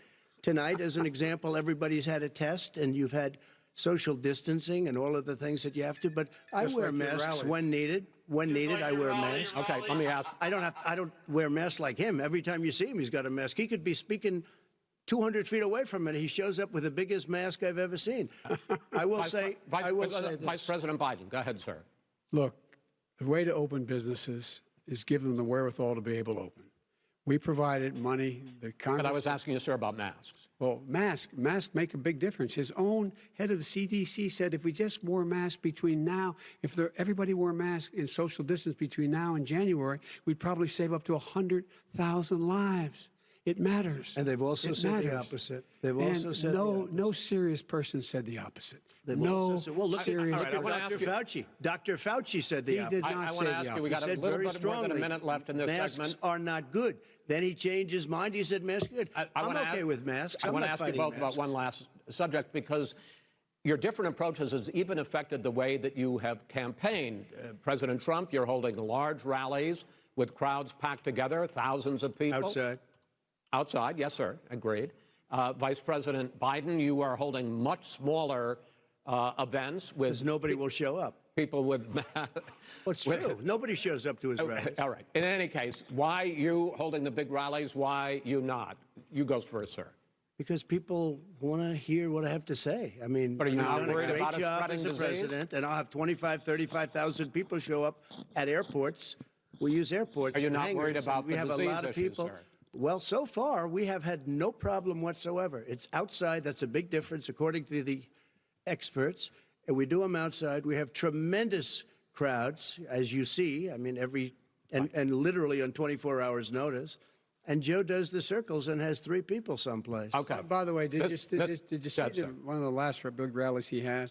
And a reporter came up to him to ask him a question. He said, no, stand back. Put on your mask. Put on a mask. Have you been tested? I'm way far away from those other people. That's what he said. I'm going to be okay. He's not worried about you. He's not worried about the people out there breathing in one another. We've had no negative effect. No negative effect. We've had no negative effect, and we've had. And I enjoyed what happened. Do you want to these rallies? Just quickly finish up, because I want to move on to our next. Yes, I would. He's been totally irresponsible the way in which he has handled the social distancing and people wearing masks, basically encourage them not to. All right. Ben, he's a fool on this. If you could get the crowds, you would have done the same thing. But you can't. Nobody cares. Gentlemen, can we move on to the cares. Gentlemen, can we move on to the economy? Yes. The economy is, I think it's fair to say, recovering faster than expected from the shutdown. Much faster. In the second quarter, the unemployment rate fell to 8.4% last month. The Federal Reserve says the hit to growth, which is going to be there, is not going to be nearly as big as they had expected. President Trump, you say we are in a V-shaped recovery. Vice President Biden, you say it's more of a K-shape. What difference does that mean to the American people in terms of the economy? President Trump, in this segment, you go first. So we built the greatest economy in history. We closed it down because of the China plague. When the plague came in, we closed it down, which was very hard psychologically to do. He didn't think we should close it down, and he was wrong. And again, 2 million people would be dead now instead of still 204,000 people is too much. One person is too much. Should have never happened from China. But what happened is we closed it down, and now we're reopening, and we're doing record business. We had 10.4 million people in a 4-month period that we've put back into the workforce. That's a record the likes of which nobody's ever seen before. And he wants to close down he will shut it down again. He will destroy this country. You know, a lot of people, between drugs and alcohol and depression, when you start shutting it down, you take a look at what's happening in some of your Democrat-run states where they have these tough shutdowns. And I'm telling you, it's because they don't want to open it. One of them came out last week. You saw that. Oh, we're going to open up on November 9th. Why November 9th? Because it's after the election. They think they're hurting us by keeping them closed. They're hurting people. People know what to do. They can social distance. They can wash their hands. They can wear masks. They can do whatever they want. But they got to open these states up. When you look at North Carolina, when you look, and these governors are under siege, Pennsylvania, Michigan, and a couple of others, you got to open these states up. It's not fair. You're talking about almost it's like being in prison. And you look at what's going on with divorce, look at what's going on with alcoholism and drugs. It's a very, very sad thing. And he'll close down the whole country. This guy will close down the whole country and destroy our country. Our country is coming back incredibly well, setting records as it does it. We don't need somebody to come in and say, let's shut it down. All right. Your 2 minutes, sir. We're now moved to you. As I said, posing the question, the president says it's a V-shaped recovery. You say it's a K-shaped recovery. What's the difference? The difference is millionaires and billionaires like him in the middle of the COVID crisis have done very well. Billionaires have made another $300 billion because of his profligate tax proposal, and he only focused on the market. But you folks at home, you folks living in Scranton and Claymont and all the small towns and working class towns in America, how well are you doing? This guy paid a total of $750 in taxes. Sir, wait, no. Sir, it's just yeah, I understand. You've agreed to the 2 minutes, so please let him have it. Do I get my time back? The fact is that he has, in fact, worked on this in a way that he's going to be the first president of the United States to leave office having fewer jobs in his administration than when he became president. Fewer jobs than when he became president. First one in American history. Secondly, the people who have lost their jobs are those people who have been on the front lines, those people who have been saving our lives, those people who have been out there dying, people who've been putting themselves in the way to make sure that we could all try to make it. And the idea that he is insisting that we go forward and open when you have almost half the states in America with a significant increase in COVID deaths and COVID cases in the United States of America. And he wants to open it up more. Why does he want to open it up? Why doesn't he take care of the American? You can't fix the economy until you fix the COVID crisis. And he has no intention of doing anything about making it better for you all at home in terms of your health and your safety. Schools, why aren't schools open? Because it costs a lot of money to open them safely. You know, they were going to give, his administration was going to give the teachers and school students masks. And then they decided, no, couldn't do that because it's not a national emergency. Not a national emergency. They've done nothing to help small businesses. Nothing. They're closing. 1 in 6 is now gone. He ought to get on the job and take care of the needs of the American people so we can open safely. All right. Your time is up, sir. Well, we are going to get to... I have to respond to that. Well, you both had 2 minutes, sir. Excuse me, he made a statement. So did you. People want their schools, no, people want their schools open. They don't want to be shut down. They don't want their state shut down. They want their restaurants. I look at New York. It's so sad what's happening in New York. It's almost like a ghost town, and I'm not sure it can ever recover what they've done in New York. People want their places open. They want to get back to their lives. People They'll want be to be careful, safe. but they want their schools open. People want I'm to the be one that safe. brought back football. By the way, I brought back Big Ten football. It was me, and I'm very happy to do it. And All right, people of Ohio are very proud of me. And you know We're how going to I get found back, out? When he took gentlemen, the phony we're going to ad. get to your economic plans going forward in a moment. But first, Mr. President, as you well know, there's a new report that in 2016, the year you were elected president, and 2017, your first year as president, that you paid $750 a year in federal income tax each of those years. I know that you pay a lot of other taxes, but I'm asking you the specific question. Is it true that you paid $750 in federal income taxes each of those 2 years? I paid millions of dollars in taxes, millions of dollars of income tax. And let me just tell you, there was a story in one of the papers. Show us your tax I paid $38 million one year. I paid $27 million Show us your tax one year. returns. I went, you'll see it as soon as it's finished. You'll see it. You know, if you want to go to the Board of Elections. There's a 118-page or so report that says everything I have, every bank I have, I'm totally under-leveraged because the assets are extremely good.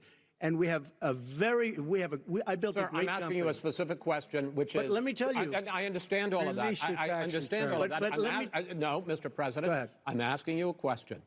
Will you tell us how much you paid in federal income taxes in 2016 and 2017? Millions of dollars. You paid millions of dollars? Millions of dollars, So yes. not 750? Millions of dollars, and you'll get to see it. And you'll get to see it. But let me just tell you, Chris, let me just tell you something, that it was the tax laws. I don't want to pay tax. Before I came here, I was a private developer. I was a private business people. Like every other private person, unless they're stupid, they go through the laws, and that's what it is. He passed a tax bill that gave us all these privileges for depreciation and for tax credits. We build a building and we get tax credits, like the hotel on Pennsylvania Avenue. You get a massive, which, by the way, was given to me by the Obama administration, if you can believe that. Now, the man got fired right after that happened. But Vice President Biden, you want to respond? Yeah, I do want to respond. Look, the tax code that made him, put him in a position that he pays less tax than a school teacher makes on the money a school teacher makes, is because of him he says he's smart because he can take advantage of the tax code. And he does take advantage of the tax code. That's why I'm going to eliminate the Trump tax cuts. And I'm going to eliminate those tax cuts and make sure that we invest in the people who, in fact, need the help. People out there need help. But why didn't you do it over the last 25 years? Because you weren't president. Because you weren't president screwing things up. You were a senator. And You're by the way, worst you were president America has ever had. Hey, Come Joe, on. let me just tell you, Joe. I've done more in 47 months. I've done more than you've done in 47 years, Joe. We've done things that you never even thought of doing, including fixing the broken military that you gave me, including taking care of your vets. Mr. President, we're talking about the economy. I'd like to ask you about your plans going forward because, Mr. Vice President, your economic plan, if you were to be elected president, focuses a lot on big government, big taxes, big spending. I want to focus first on the taxes. You propose more than $4 trillion over a decade in new taxes on individuals making more than $400,000 a year and on corporations. President Trump says that that kind of an increase in taxes is going to hurt the economy as it's just coming out of a recession. Well, just take a look at what is the analysis done by Wall Street firms.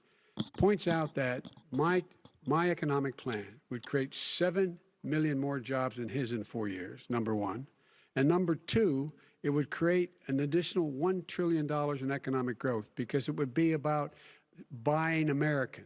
That we're going to make this federal government spend $600 billion a year on everything from ships to steel to buildings and the like.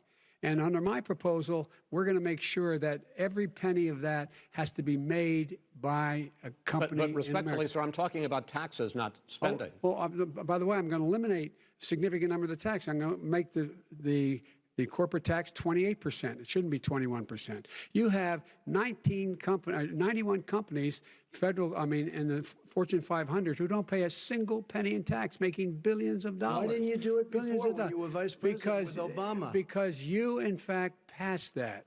That That's was right. your I got tax it. proposal. I got it done. And you know what happened? Yeah, you got it done. Our economy boomed like it's never boomed The economy before. is busted. Mr. President, Let me finish.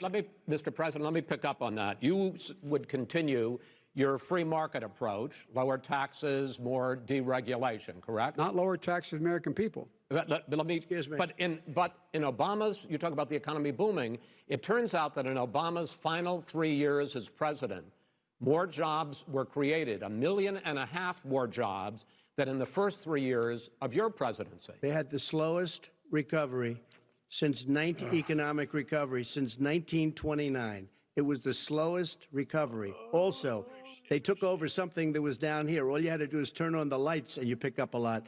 But they had the slowest economic recovery since 1929. Let me tell you about the stock market. When the stock market goes up, that means jobs. It also means 401ks. If you got in, if you ever became president with your ideas, you want to terminate my taxes, I'll tell you what, you'll lose half of the companies that have poured in here will leave, and plenty of companies that are already here, they'll leave for other places. They will leave, and you will have a depression, the likes of which you've never seen. Look, we inherited the worst recession short of a depression in American history. I was asked to bring it back. We were able to have an economic recovery that created the jobs you're talking about. We handed him a booming economy. He blew it. It wasn't booming. He blew it. It wasn't booming. It was the weakest recovery since 1929. Is it fair to say he blew it when fact, when there was record low unemployment before COVID? Yeah, but because what he did, even before COVID, manufacturing went in the hole. Manufacturing went in the hole. Excuse me, Chris. Wait. Number two. Chris. Number three. They said it would take. No, you're on number two. No. Chris. They said it would take a miracle to bring back manufacturing. I brought back 700,000 jobs. They brought back nothing. They gave up on manufacturing. Part of my standard fare. I'm the guy that brought totally back gave the up on automobile manufacturing. industry. All right, let him. We brought back. I was asked to bring back Chrysler and General Motors. We brought them back right here in the state of Ohio and Michigan. He blew it. They're gone. He blew it. And in fact, they're going. Ohio had the best year it's ever had last year. Michigan had the best year they've ever had. That is not Many true. car companies came in from Germany, from Japan, went to Michigan, went to Ohio. They're not having and they didn't come in with you. Mr. Vice President, go ahead. And so you take a look at what he's actually done. He's done very little. His trade deals are the same way. He talks about these great trade deals. You know, he talks about the art of the deal. China's perfected the art of the steal. We have a higher deficit with China now than we did before. We have the highest trade deficit with Mexico. China ate your lunch, down 18%. China ate your lunch, Joe, and no wonder your son goes in and he takes out billions of dollars, to manage. He makes millions of dollars. And also, while we're at it, why is it, just out of curiosity, the mayor of Moscow's wife gave your son $3.5 million. What did he do to deserve it? What did he do with Burisma to deserve $183,000? None of that is true. Let him answer. None of that is true. Oh, really? He totally didn't get $3.5 million? Mr. President, Mr. President, please. Totally discredited. Totally discredited. And by the way, well, wait, he didn't get $3.5 million, Joe? Mr. Vice, he got $3.5 million. That is not true. Oh, really? Mr. President, it's an open discussion, please. It's a fact. Well, you have raised an issue. Let the Vice President answer. Discredited. Did Burisma pay him $183,000 a month with no experience in energy? Mr. President, with no my son did nothing wrong at Burisma. I think he did. Mr. President, let him answer. He doesn't want to let me answer because he knows I have the truth. His position has been totally, thoroughly discredited. By who? The media? By everybody. Well, by the media, by our allies, by the World Bank, by everyone has discredited. Matter of fact, even the people who testified under oath. So let me ask you this, Joe. No, go ahead, Mr. I'm listening to you. He got $3.5 million from Moscow. He testified under oath in his administration, said, I did my job and I did it I'd honorably. like to know who they are. Well, I'll give you the list of the people who testified. No, go ahead, sir. Sure, you've already fired most of them because they did a good job. Some people don't do a good job. with you. Go ahead. Wait a minute. You get the final word, Mr. Well, it's hard to get any word in with this clown. Excuse me. This. Hey, let me just tell you. No. Mr. President. $3.5 million, Joe. That is simply. Why did he deserve $3.5 million from Moscow? Look, here's the deal. We want to talk about families and ethics. I don't want to do that. I mean, his family we could talk about all night. His family's already... My family lost a fortune by coming down and helping us with government. And that's such a... Mr. President. Every single one of them lost a fortune. This is not about my family or his family. It's about your family, the American people. He doesn't... That's not true. He doesn't want to talk about what you need. You, the American people. It's about you. That's what we're talking about here. All right, that's the end of the segment. We're moving on. He didn't take them. Well, Vice President, no. That is you know what? Not true. You're going to have true. Gentlemen, sir, I hate to raise my voice, but I see it needs to be. Why should I be different than the two of you? So here's the deal. We have 6 segments. We have ended that segment. We're going to go to the next segment. In that segment, you each are going to have 2 uninterrupted moments. In those 2 uninterrupted minutes, Mr. President, segment, we're going to go to the next segment. In that segment, you each are going to have 2 uninterrupted moments. In those 2 uninterrupted minutes, Mr. President, you can say anything you want. I'm going to ask a question about race, but if you want to answer about something else, go ahead. But I think that the country would be better served if we allowed both people to speak with fewer interruptions. I'm appealing to you, sir, to do that. Well, and him too. Well, frankly, you've been doing more interrupting than he has. That's all right, but he does plenty. Well, less than, sir, less than plenty. No, less than you have. Let's please continue on. The issue of race. Vice President Biden, you say that President Trump's response to the violence in Charlottesville 3 years ago, when he talked about very fine people on both sides, was what directly led you to launch this run for president. Oh, yeah, sure. President Trump, you have often said that you believe you have done more for Black Americans than any president, with the possible exception of Abraham Lincoln. My question for the two of you is, why should voters trust you rather than your opponent to deal with the race issues facing this country over the next 4 years? Vice President Biden, you go first. It's about equity and equality. It's about decency. It's about the Constitution. And we have never walked away from trying to require equity for everyone, equality for the whole of America. But we've never accomplished it. But we've never walked away from it like he has done. It is true. The reason I got in the race is when those people, close your eyes, remember what those people look like coming out of the fields carrying torches, their veins bulging, just spewing anti-Semitic bile, and accompanied by the Ku Klux Klan. A young woman got killed.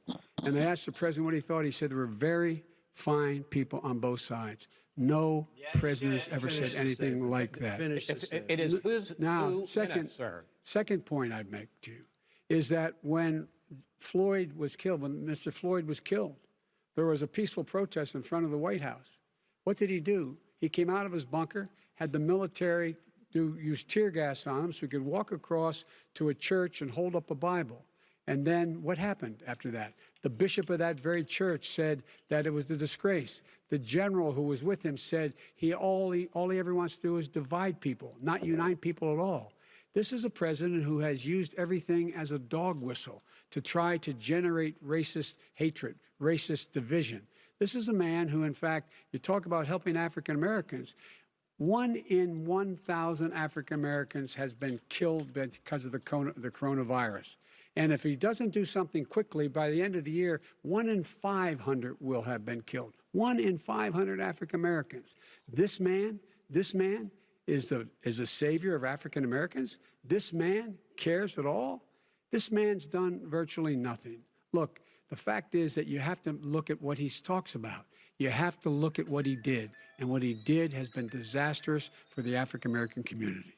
So, President Trump, you have 2 minutes. Why should Americans trust you over your opponent to deal with racism? He did a crime bill, 1994, where you call them super predators, African Americans, the super predators, and they've never forgotten it. They've never forgotten it, Joe. No, sir, it's his 2 minutes. So you did that, and they call you a super predator, and I'm letting people out of jail now that you have treated the African American population community. You have treated the black community about as bad as anybody in this country. You did the 1990s, and that's why, if you look at the polls, I'm doing better than any Republican has done in a long time, because they saw what you did. You call them super predators, and you've called them worse than that, because you look back at your testimony over the years, you've called them a lot worse than that. As far as the church is concerned, and as far as the generals are concerned, we just got the support of 250 military leaders and generals, total support. Law enforcement, almost every law enforcement group in the United States. I have Florida, I have Texas, I have Ohio, I have Portland. The sheriff just came out today and he said, I support President Trump. I don't think you have any law enforcement. You can't even say the word law enforcement, because if you say those words, you're going to lose all of your radical left supporters. And why aren't you saying those words, Joe? Why don't you say the words law enforcement? Because you know what? If they called us in Portland, we would put out that fire in a half an hour, but they won't do it because they're run by radical left Democrats. If you look at Chicago, if you look at any place you want to look, Seattle, they heard we were coming in the following day and they put up their hands and we got back Seattle. Minneapolis, we got it back, Joe, because we believe in law and order, but you don't. The top 10 cities and just about the top 40 cities are run by Democrats and in many cases radical left. And they've got you wrapped around their finger, Joe, to a point where you don't want to say anything about law and order. And I'll tell you what, the people of this country want and demand law and order, and you're afraid to even say it. All right. I want to return to the question of race. Vice President Biden, after the grand jury in the Breonna Taylor case decided not to charge any of the police with homicide, you said it raises the question, quote, whether justice could be equally applied in America. Do you believe that there is a separate but unequal system of justice for blacks in this country? Yes, there is. There's systemic injustice in this country, in education and work and in law enforcement and the way in which it's enforced. But look, the vast majority of police officers are good, decent, honorable men and women. They risk their lives every day to take care of us. But there are some bad apples. And when they occur, when they find them, they have to be sorted out. They have to be held accountable. They have to be held accountable. And what I'm going to do as President of the United States is call together an entire group of people at the White House, well, everything from the civil rights groups to the police officers, to the police chiefs, and we're going to work this out. We're going to work this out so we change the way in which we have more transparency in when these things happen. These cops aren't happy to see what happened to George Floyd. These cops aren't happy to see what happened to Breonna Taylor. Most don't like it. But we have to have a system where people are held accountable. And by the way, violence in response is never appropriate. Never appropriate. Peaceful protest is. Violence is never appropriate. All right. What is peaceful protest? When they run through the middle of the town and burn down your stores and kill people all over the place, and you say peaceful protest? No, it's not, but you say it is. President Trump, I'd like to continue with the issue of race. I promise we're going to get to the issue of law and order in a moment. This month, your administration directed federal agencies to end racial sensitivity training that addresses white privilege or critical race theory. Why did you decide to do that, to end racial sensitivity training? And do you believe that there is systemic racism in this country, sir? I ended it because it's racist. I ended it because a lot of people were complaining that they were asked to do things that were absolutely insane, that it was a radical revolution that was taking place in our military, in our schools, all over the place, and you know it, and so does everybody else. And he would know. What is radical about racial sensitivity training, sir? If you were a certain person to the core values of no status in life, it was sort of a reversal. And if you look at a horrible place, it's a hundreds of thousands of dollars to teach very bad ideas and, frankly, very sick ideas. And really, they were teaching people to hate our country. And I'm not going to do that. I'm not going to allow that to happen. We have to go back to the core values of this country. They were teaching people that our country is a horrible place, it's a racist place, and they were teaching people to hate our country. And I'm not going to allow that to happen. Vice President Biden? Nobody's doing that. He's the racist. You just don't know. Here's the deal. I know a lot more about this than he does. Let him finish. The fact is that there is racial insensitivity. People have to be made aware of what other people feel like, what insults them, what is demeaning to them. It's important that people know they don't want to. Many people don't want to hurt other people's feelings, but it makes a big difference. It makes a gigantic difference in the way a child is able to grow up and have a sense of self-esteem. It's a little bit like how this guy and his friends look down on so many people. They look down their nose on people like Irish Catholics like me and grew up in Scranton. They look down on people who don't have money. They look down on people who are of a different faith. They look down on people who are a different color.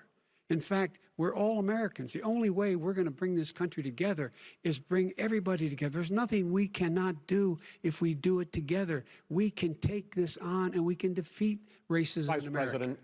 President Trump, sir. During the Obama-Biden administration, there was tremendous division. There was hatred. You look at Ferguson, you go to many places. Look at Oakland. Look what happened in Oakland. Look what happened in Baltimore. Look what happened. Frankly, it was more violent than what I'm even seeing now. Oh, my but Lord. The reason is that the Democrats that run these cities don't want to talk like you about law and order. Violent and you crime, still haven't mentioned. Violent Are you crime. in favor of law and order? I'm in favor of law. You follow it. Are you in favor of law and order? Go yes, ahead. I'm a, You asked a question, let him finish. Law and order. Law and order. Let him answer. Law and order with justice, where people get treated fairly. Okay. And the fact of the matter is, violent crime went down 15%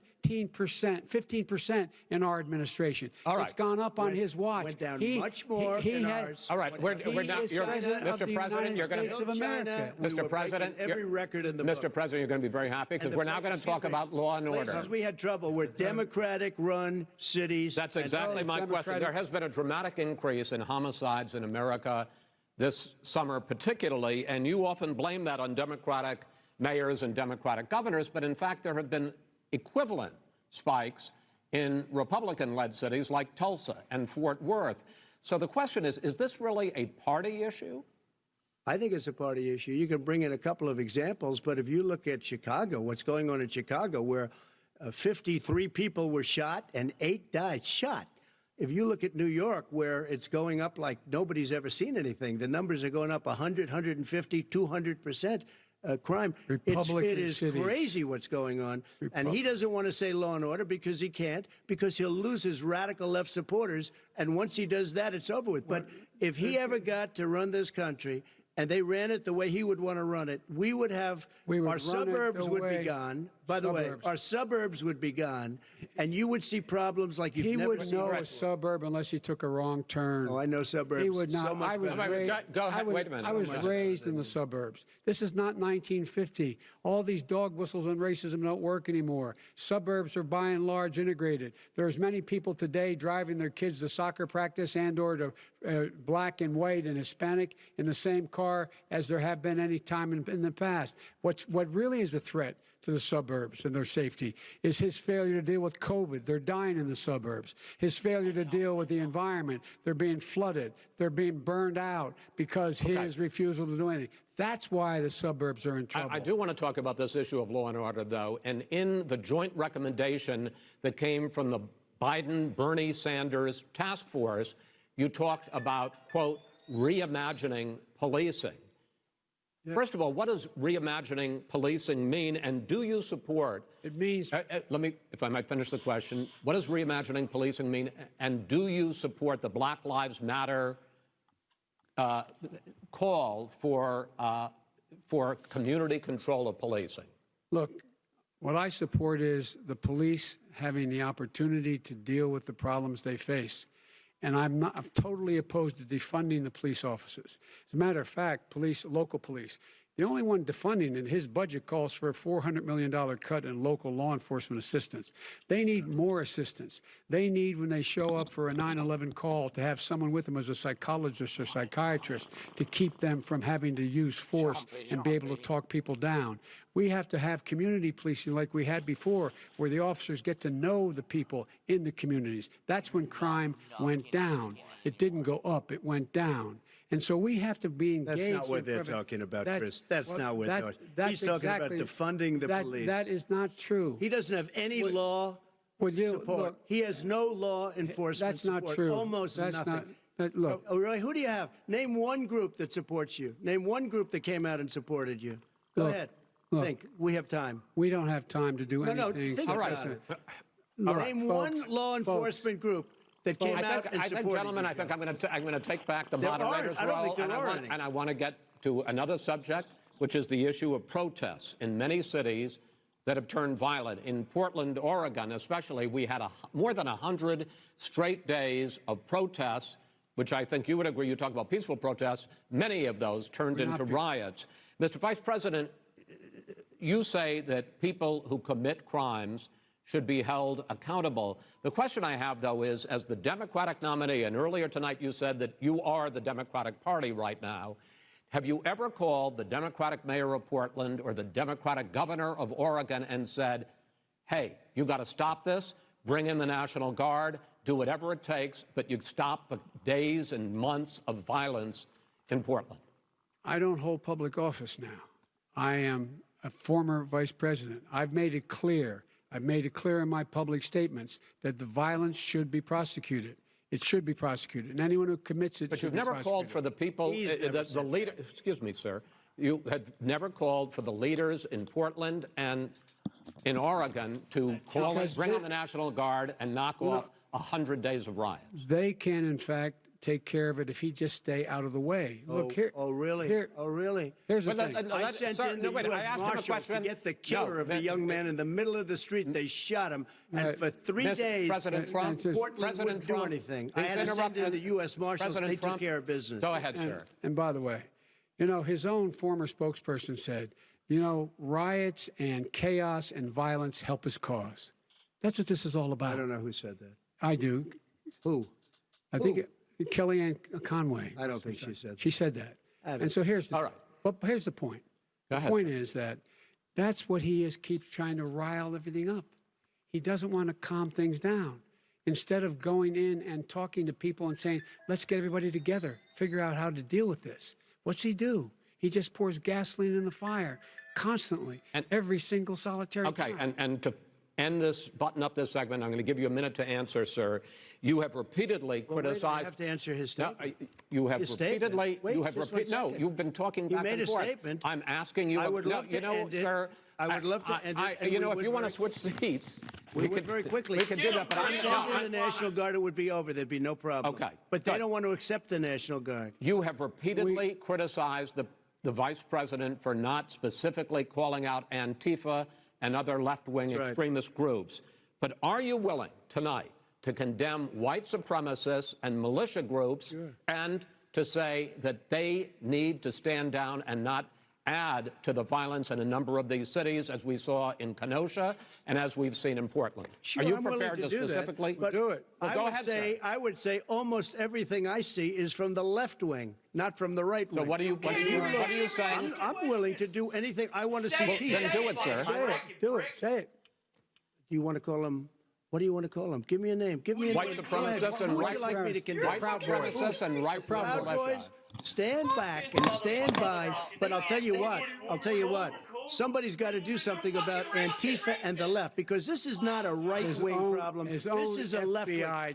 This is a left-wing problem. White supremacists. Antifa's an idea, not an organization. Oh, you got it. Not militia. That's what his FBI. His FBI director said. Well, then you know what? No, we're done, sir. We're moving on to the next. We're moving. When a bat hits you over the head, that's not an idea. Everybody in your administration tells you the truth has a bad idea. Can I tell you what? You have no ideas.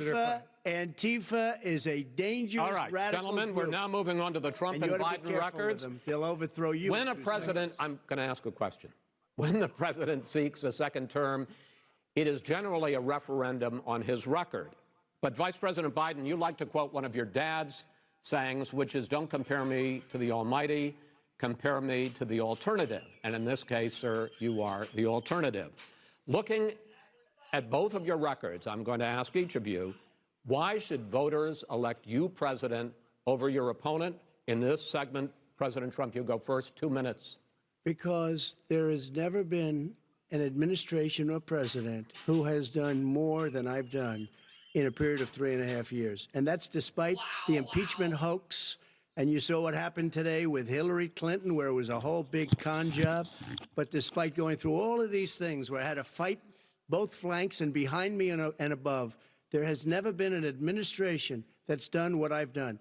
The greatest, before COVID came in, the greatest economy in history, lowest unemployment numbers. Everything was good. Everything was going. And by the way, there was unity going to happen. People were calling me for the first time in years. They were calling and they were saying, it's time maybe. And then what happened? We got hit, but now we're building it back up again. A rebuilding of the military, including Space Force and all of the other things. A fixing of the VA, which was a mess under him. 308,000 people died because they didn't have proper health care. It was a mess. And we now got a 91% approval rating at the VA, our vets. We take care of our vets. But we've rebuilt our military. The job that we've done, and I'll tell you something, some people say maybe the most important. By the end of the first term, I'll have approximately 300 federal judges and Court of Appeals judges, 300, and hopefully 3 great Supreme Court justices. That is a record, the likes of which very few people, and you know one of the reasons I'll have so many judges?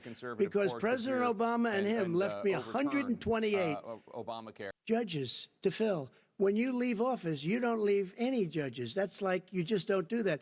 They left 128 openings, and if I were a member of his party, because they have a little different philosophy, I'd say if you left us 128 openings, you can't be a good president, you can't be a good vice president. But I want to thank you because it gives us almost, it'll probably be above that number by the end of this term. 300 judges, it's a record. Looking at both your records, why should voters elect you president as opposed to President Trump? You have 2 minutes uninterrupted. Under this president, we become weaker, sicker, poorer, more divided, and more violent. When I was vice president, we inherited a recession. I was asked to fix it. I did. We left him a booming economy, and he caused the recession. With regard to being weaker, the fact is that I've gone head-to-head with Putin and made it clear to him we're not going to take any of his stuff. Uninterrupted. He's well, Putin's your puppy. side He agreed still to refuses to even say anything why to don't you Putin observe about what your the bounty on the heads of American soldiers. Your Never son gets can. very No, I'm not asking that. That's a rhetorical question. Can you Go get ahead, back President. 30 seconds? Your campaign may have. All right. Go ahead. Both sides would get 2-minute answers uninterrupted. Well, your side agreed to it, and why don't you observe what your campaign agreed to as a ground rule, okay, sir? He never keeps his word. Can you add back no, I'm not asking. That was a rhetorical question. Can you Go add ahead, back sir. 30 seconds? Yes, you may have. All right. Go ahead. So, thirdly, we're poor. The billionaires have gotten much more wealthy by a tune of over $300 to $400 billion more just since COVID. You in the home, you got less. You're in more trouble than you were before. In terms of being more violent, when we were in office, there were 15% less violence in America than there is today. He's president of the United States. It's on his watch.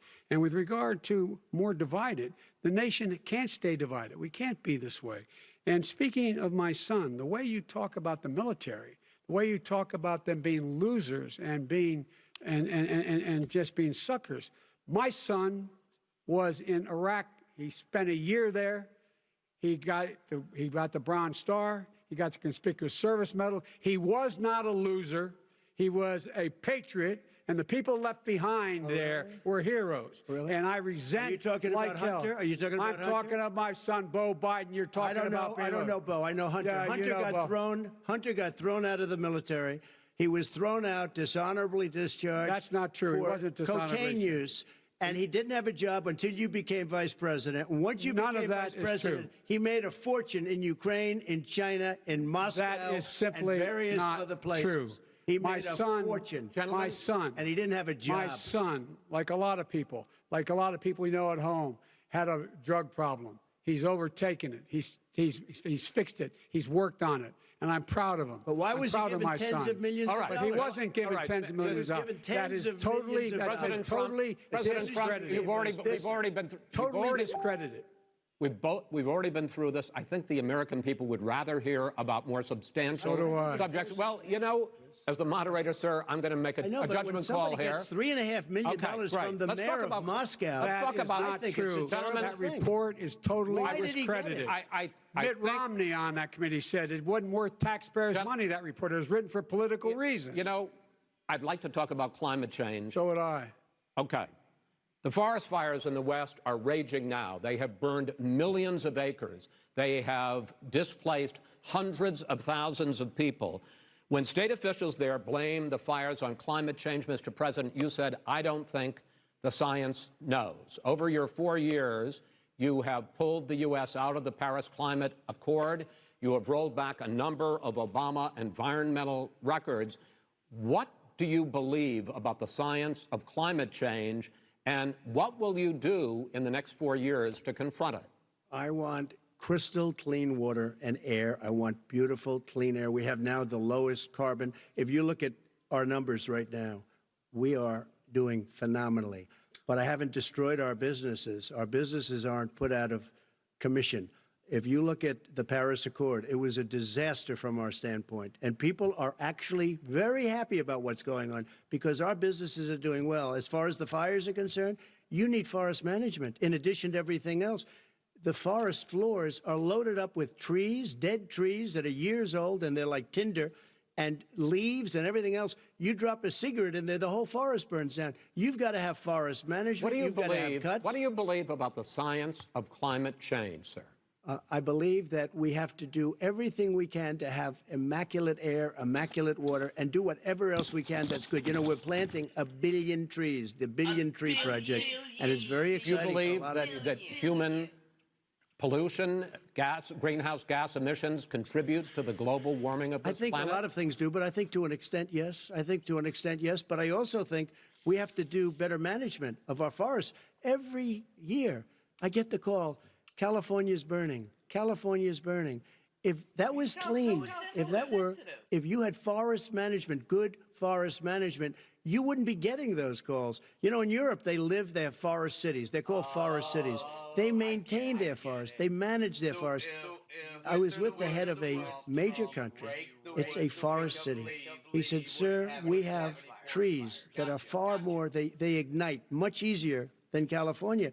There shouldn't be that problem. I spoke with the governor about it. I'm getting along very well with the governor. But I said, you know, at some point, you can't every year have hundreds of thousands of acres of land just burned to the ground. That's burning down because of a lack of management. But, sir, if you believe in the science of climate change, why have you rolled back the Obama Clean Power Plan, which limited carbon emissions in power plants? Why have you relaxed? Because it was driving energy prices through the sky. Why have you relaxed fuel economy standards that are going to create more pollution from cars and trucks? Well, not really, because what's happening is the car is much less expensive and it's a much safer car, and you're talking about a tiny difference. And then what would happen, because of the cost of the car, you would have at least double and triple the number of cars purchased. We have the old slugs out there that are 10, 12 years old. If you did that, the car would be safer. It would be much cheaper by $3,500. In the case of California, they've simply ignored. No, but you would take a lot of cars off the market because people would be able to afford a car.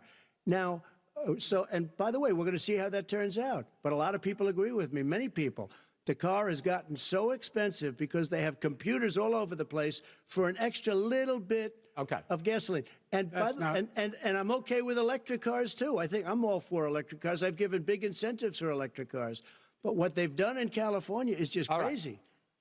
Vice President Biden, I'd like you to respond to the president's climate change record, but I also want to ask you about a concern. You proposed $2 trillion in green jobs. You talk about new limits, not abolishing, but new limits on fracking, ending the use of fossil fuels to generate electricity by 2035, and zero net emission of greenhouse gases by 2050.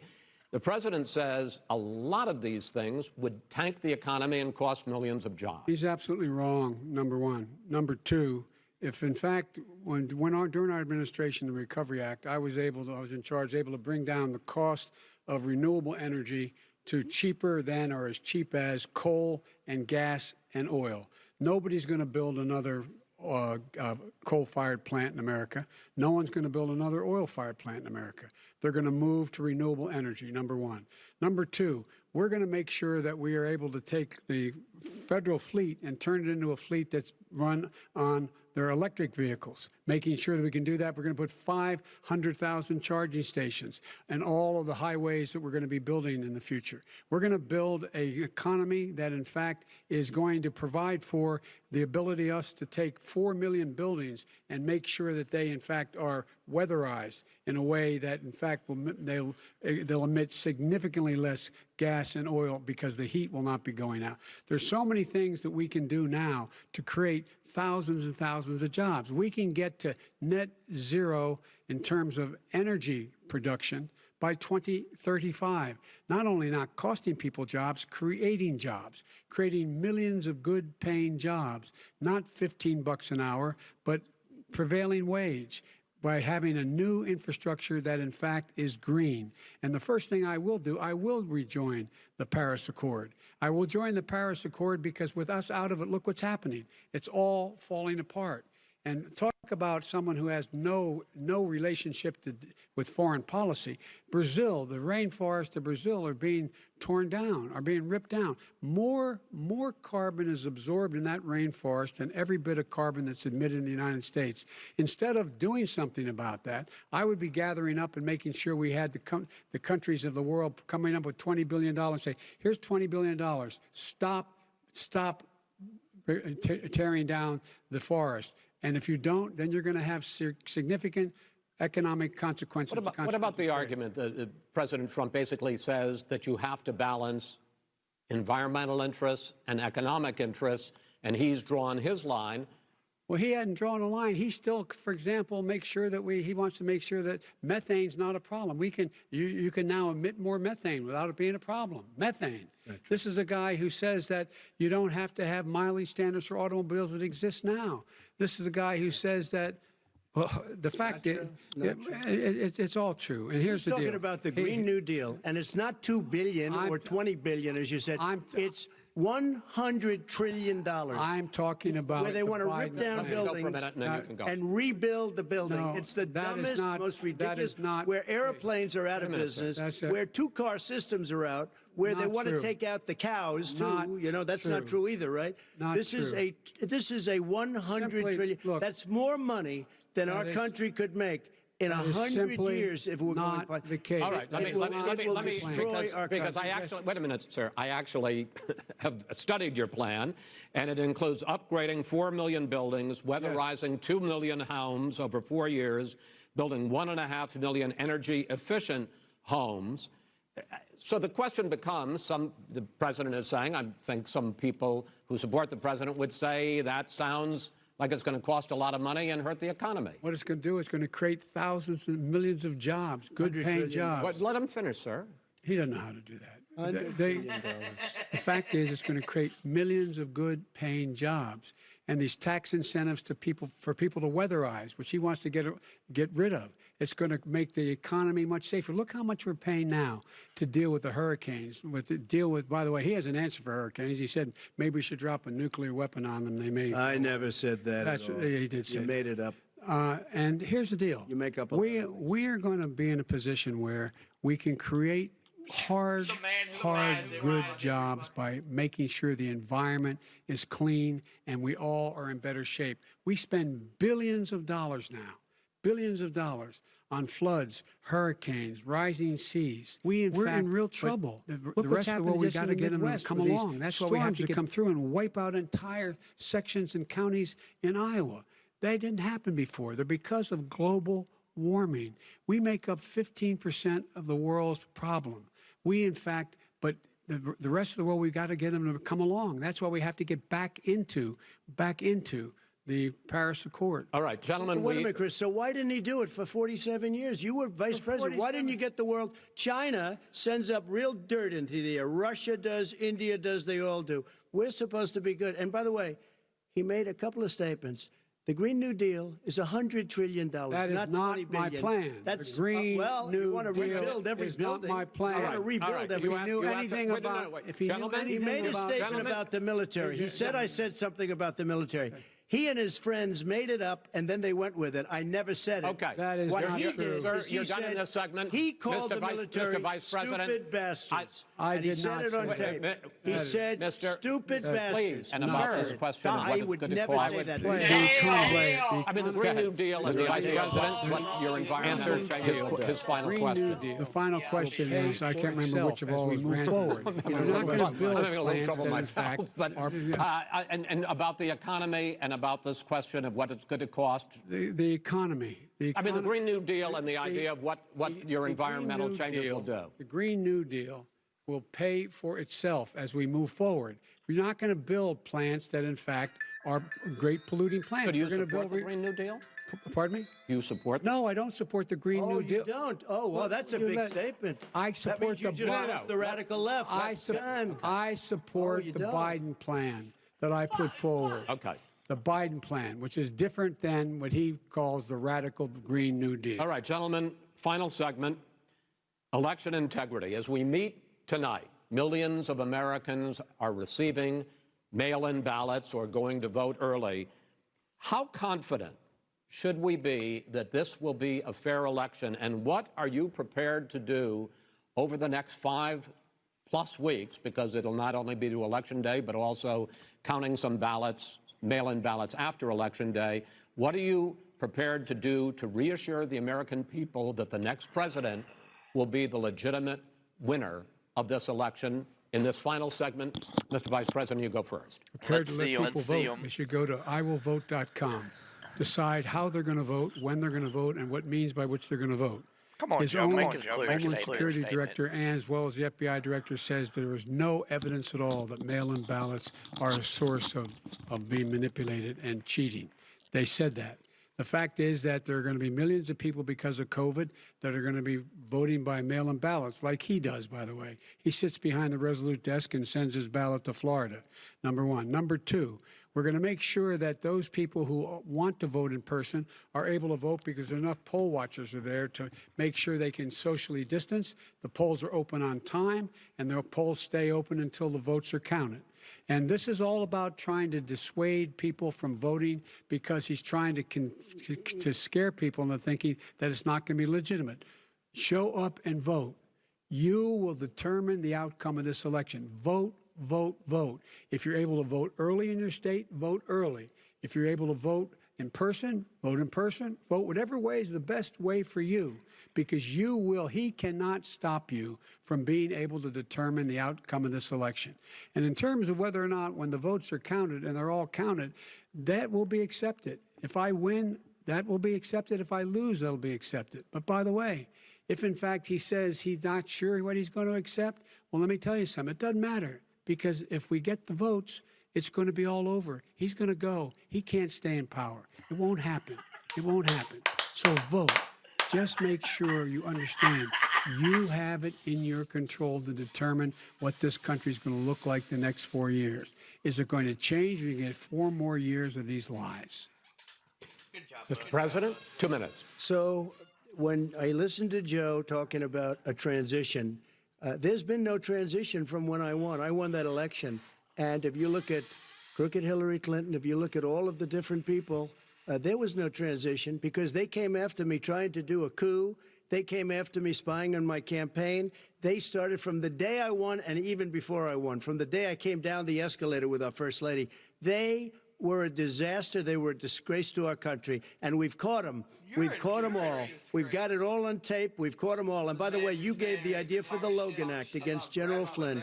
You better take a look at that, because we caught you in a sense. And President Obama was sitting in the office. He knew about it too. So don't tell me about a free transition. As far as the ballots are concerned, it's a disaster. A solicited ballot, okay, solicited is okay. You're soliciting, you're asking, they send it back, you send it back. I did that. If you have an unsolicited, they're sending millions of ballots all over the country. There's fraud. They found them in creeks. They found some with the name Trump, just happened to have the name Trump just the other day in a waste paper basket. They're being sent all over the place. They sent 2 in a Democrat area. They sent out 1,000 ballots. Everybody got 2 ballots. This is going to be a fraud like you've never seen. The other thing, it's nice on November 3rd, you're watching and you see who won the election. And I think we're going to do well because people are really happy with the job we've done. But you know what? We won't know. We might not know for months because these ballots are going to be all over. Take a look at what happened in Manhattan. Take a look at what happened in New Jersey. Take a look at what happened in Virginia and other places. They're not losing 2%, 1%, which, by the way, is too much. An election could be won or lost with that. They're losing 30 and 40%. It's a fraud, and it's a shame. And can you imagine where they say, you have to have your ballot in by November 10th.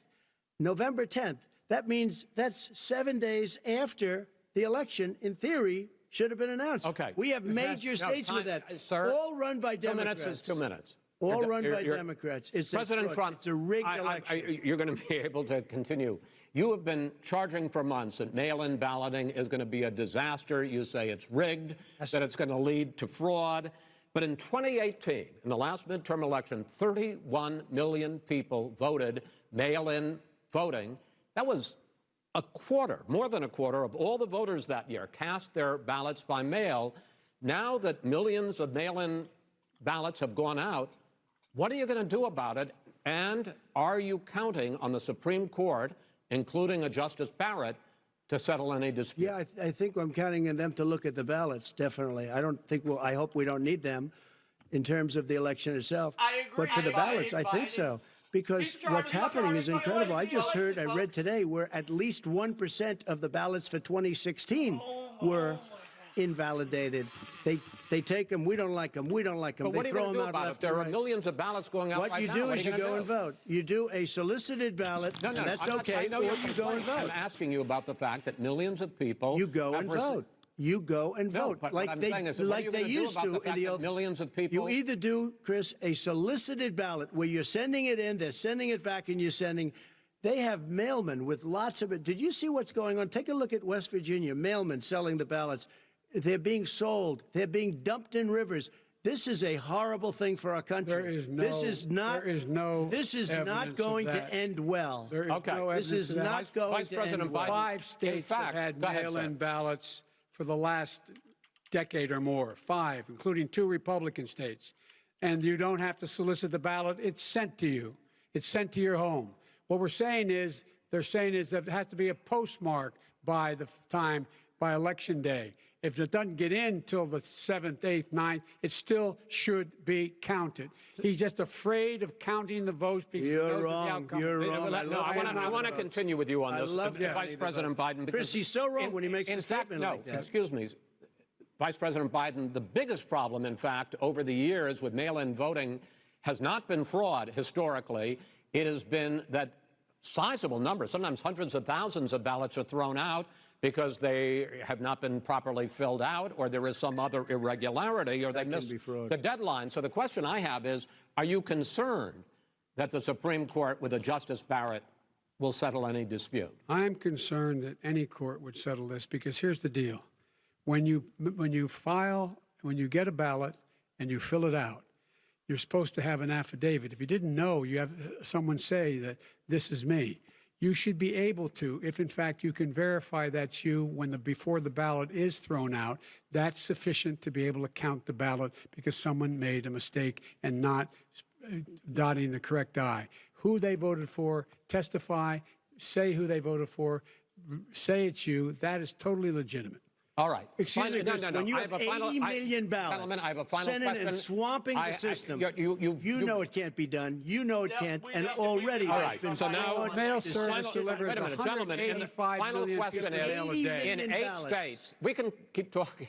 In 8 states, election workers are prohibited currently by law, 8 states, from even beginning to process ballots, even take them out of the envelopes and flatten them until Election Day. That means that it's likely, because there's going to be a huge increase in mail-in balloting, that we are not going to know on election night who the winner is, that it could be days, it could be weeks, could be months, until we find out who the new president is. So first for you, sir, finally for the Vice President, I hope neither of you will interrupt the other.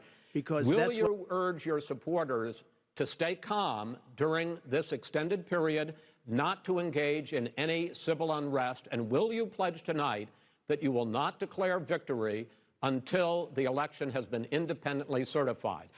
President Trump, you I'm go first. urging my supporters to go into the polls and watch very carefully, because that's what has to happen. I am urging them to do it. As you know, today there was a big problem. In Philadelphia, they went in to watch. They're called poll watchers, a very safe, very nice thing. They were thrown out. They weren't allowed to watch. You know why? Because bad things happen in Philadelphia, bad things. And I am urging my people. I hope it's going to be a fair election. If it's a fair election, I am 100% on board. But if I see tens of thousands of ballots being manipulated, I can't go along with that. And I'll tell you what, does that from mean, a common sense, does that mean I'll you're going tell to you tell what your it means. people to take to the It means you have a fraudulent election. You're sending out 80 million ballots. They're not equipped to. These people aren't equipped to handle it. Number one. Number two, they cheat. They cheat. Hey, they found ballots in a waste paper basket 3 days ago, and they all had the name military ballots. They were military. They all had the name Trump on them.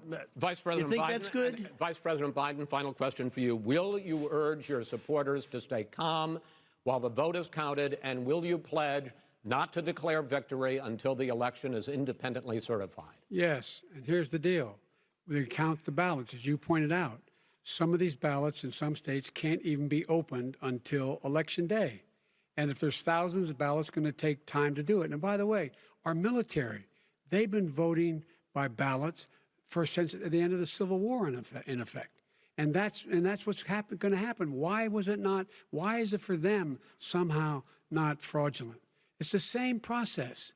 It's honest. No one has established at all that there is fraud related to mail-in ballots, that somehow it's a fraudulent process. It's already been established. Take a look at Carolyn Maloney's race. I asked you had an opportunity to respond. Look at Carolyn Maloney. Go ahead. They have no idea what Vice President Biden, go ahead. He has no idea what he's talking about. Here's the deal. The fact is, I will accept it, and he will too. You know why? Because once the winner is declared, after all the ballots are counted, all the votes are counted, that'll be the end of it. That'll be the end of it. And if it's me, in fact, fine. If it's not me, I'll support the outcome. And I'll be a president not just for the Democrats. I'll be a president for Democrats and Republicans. And this guy, I want to see an honest ballot count. Gentlemen, you say that's the end of it? This is the end of this debate? Honest ballot count. We're going to leave it there. To be continued as in more debates as we go on.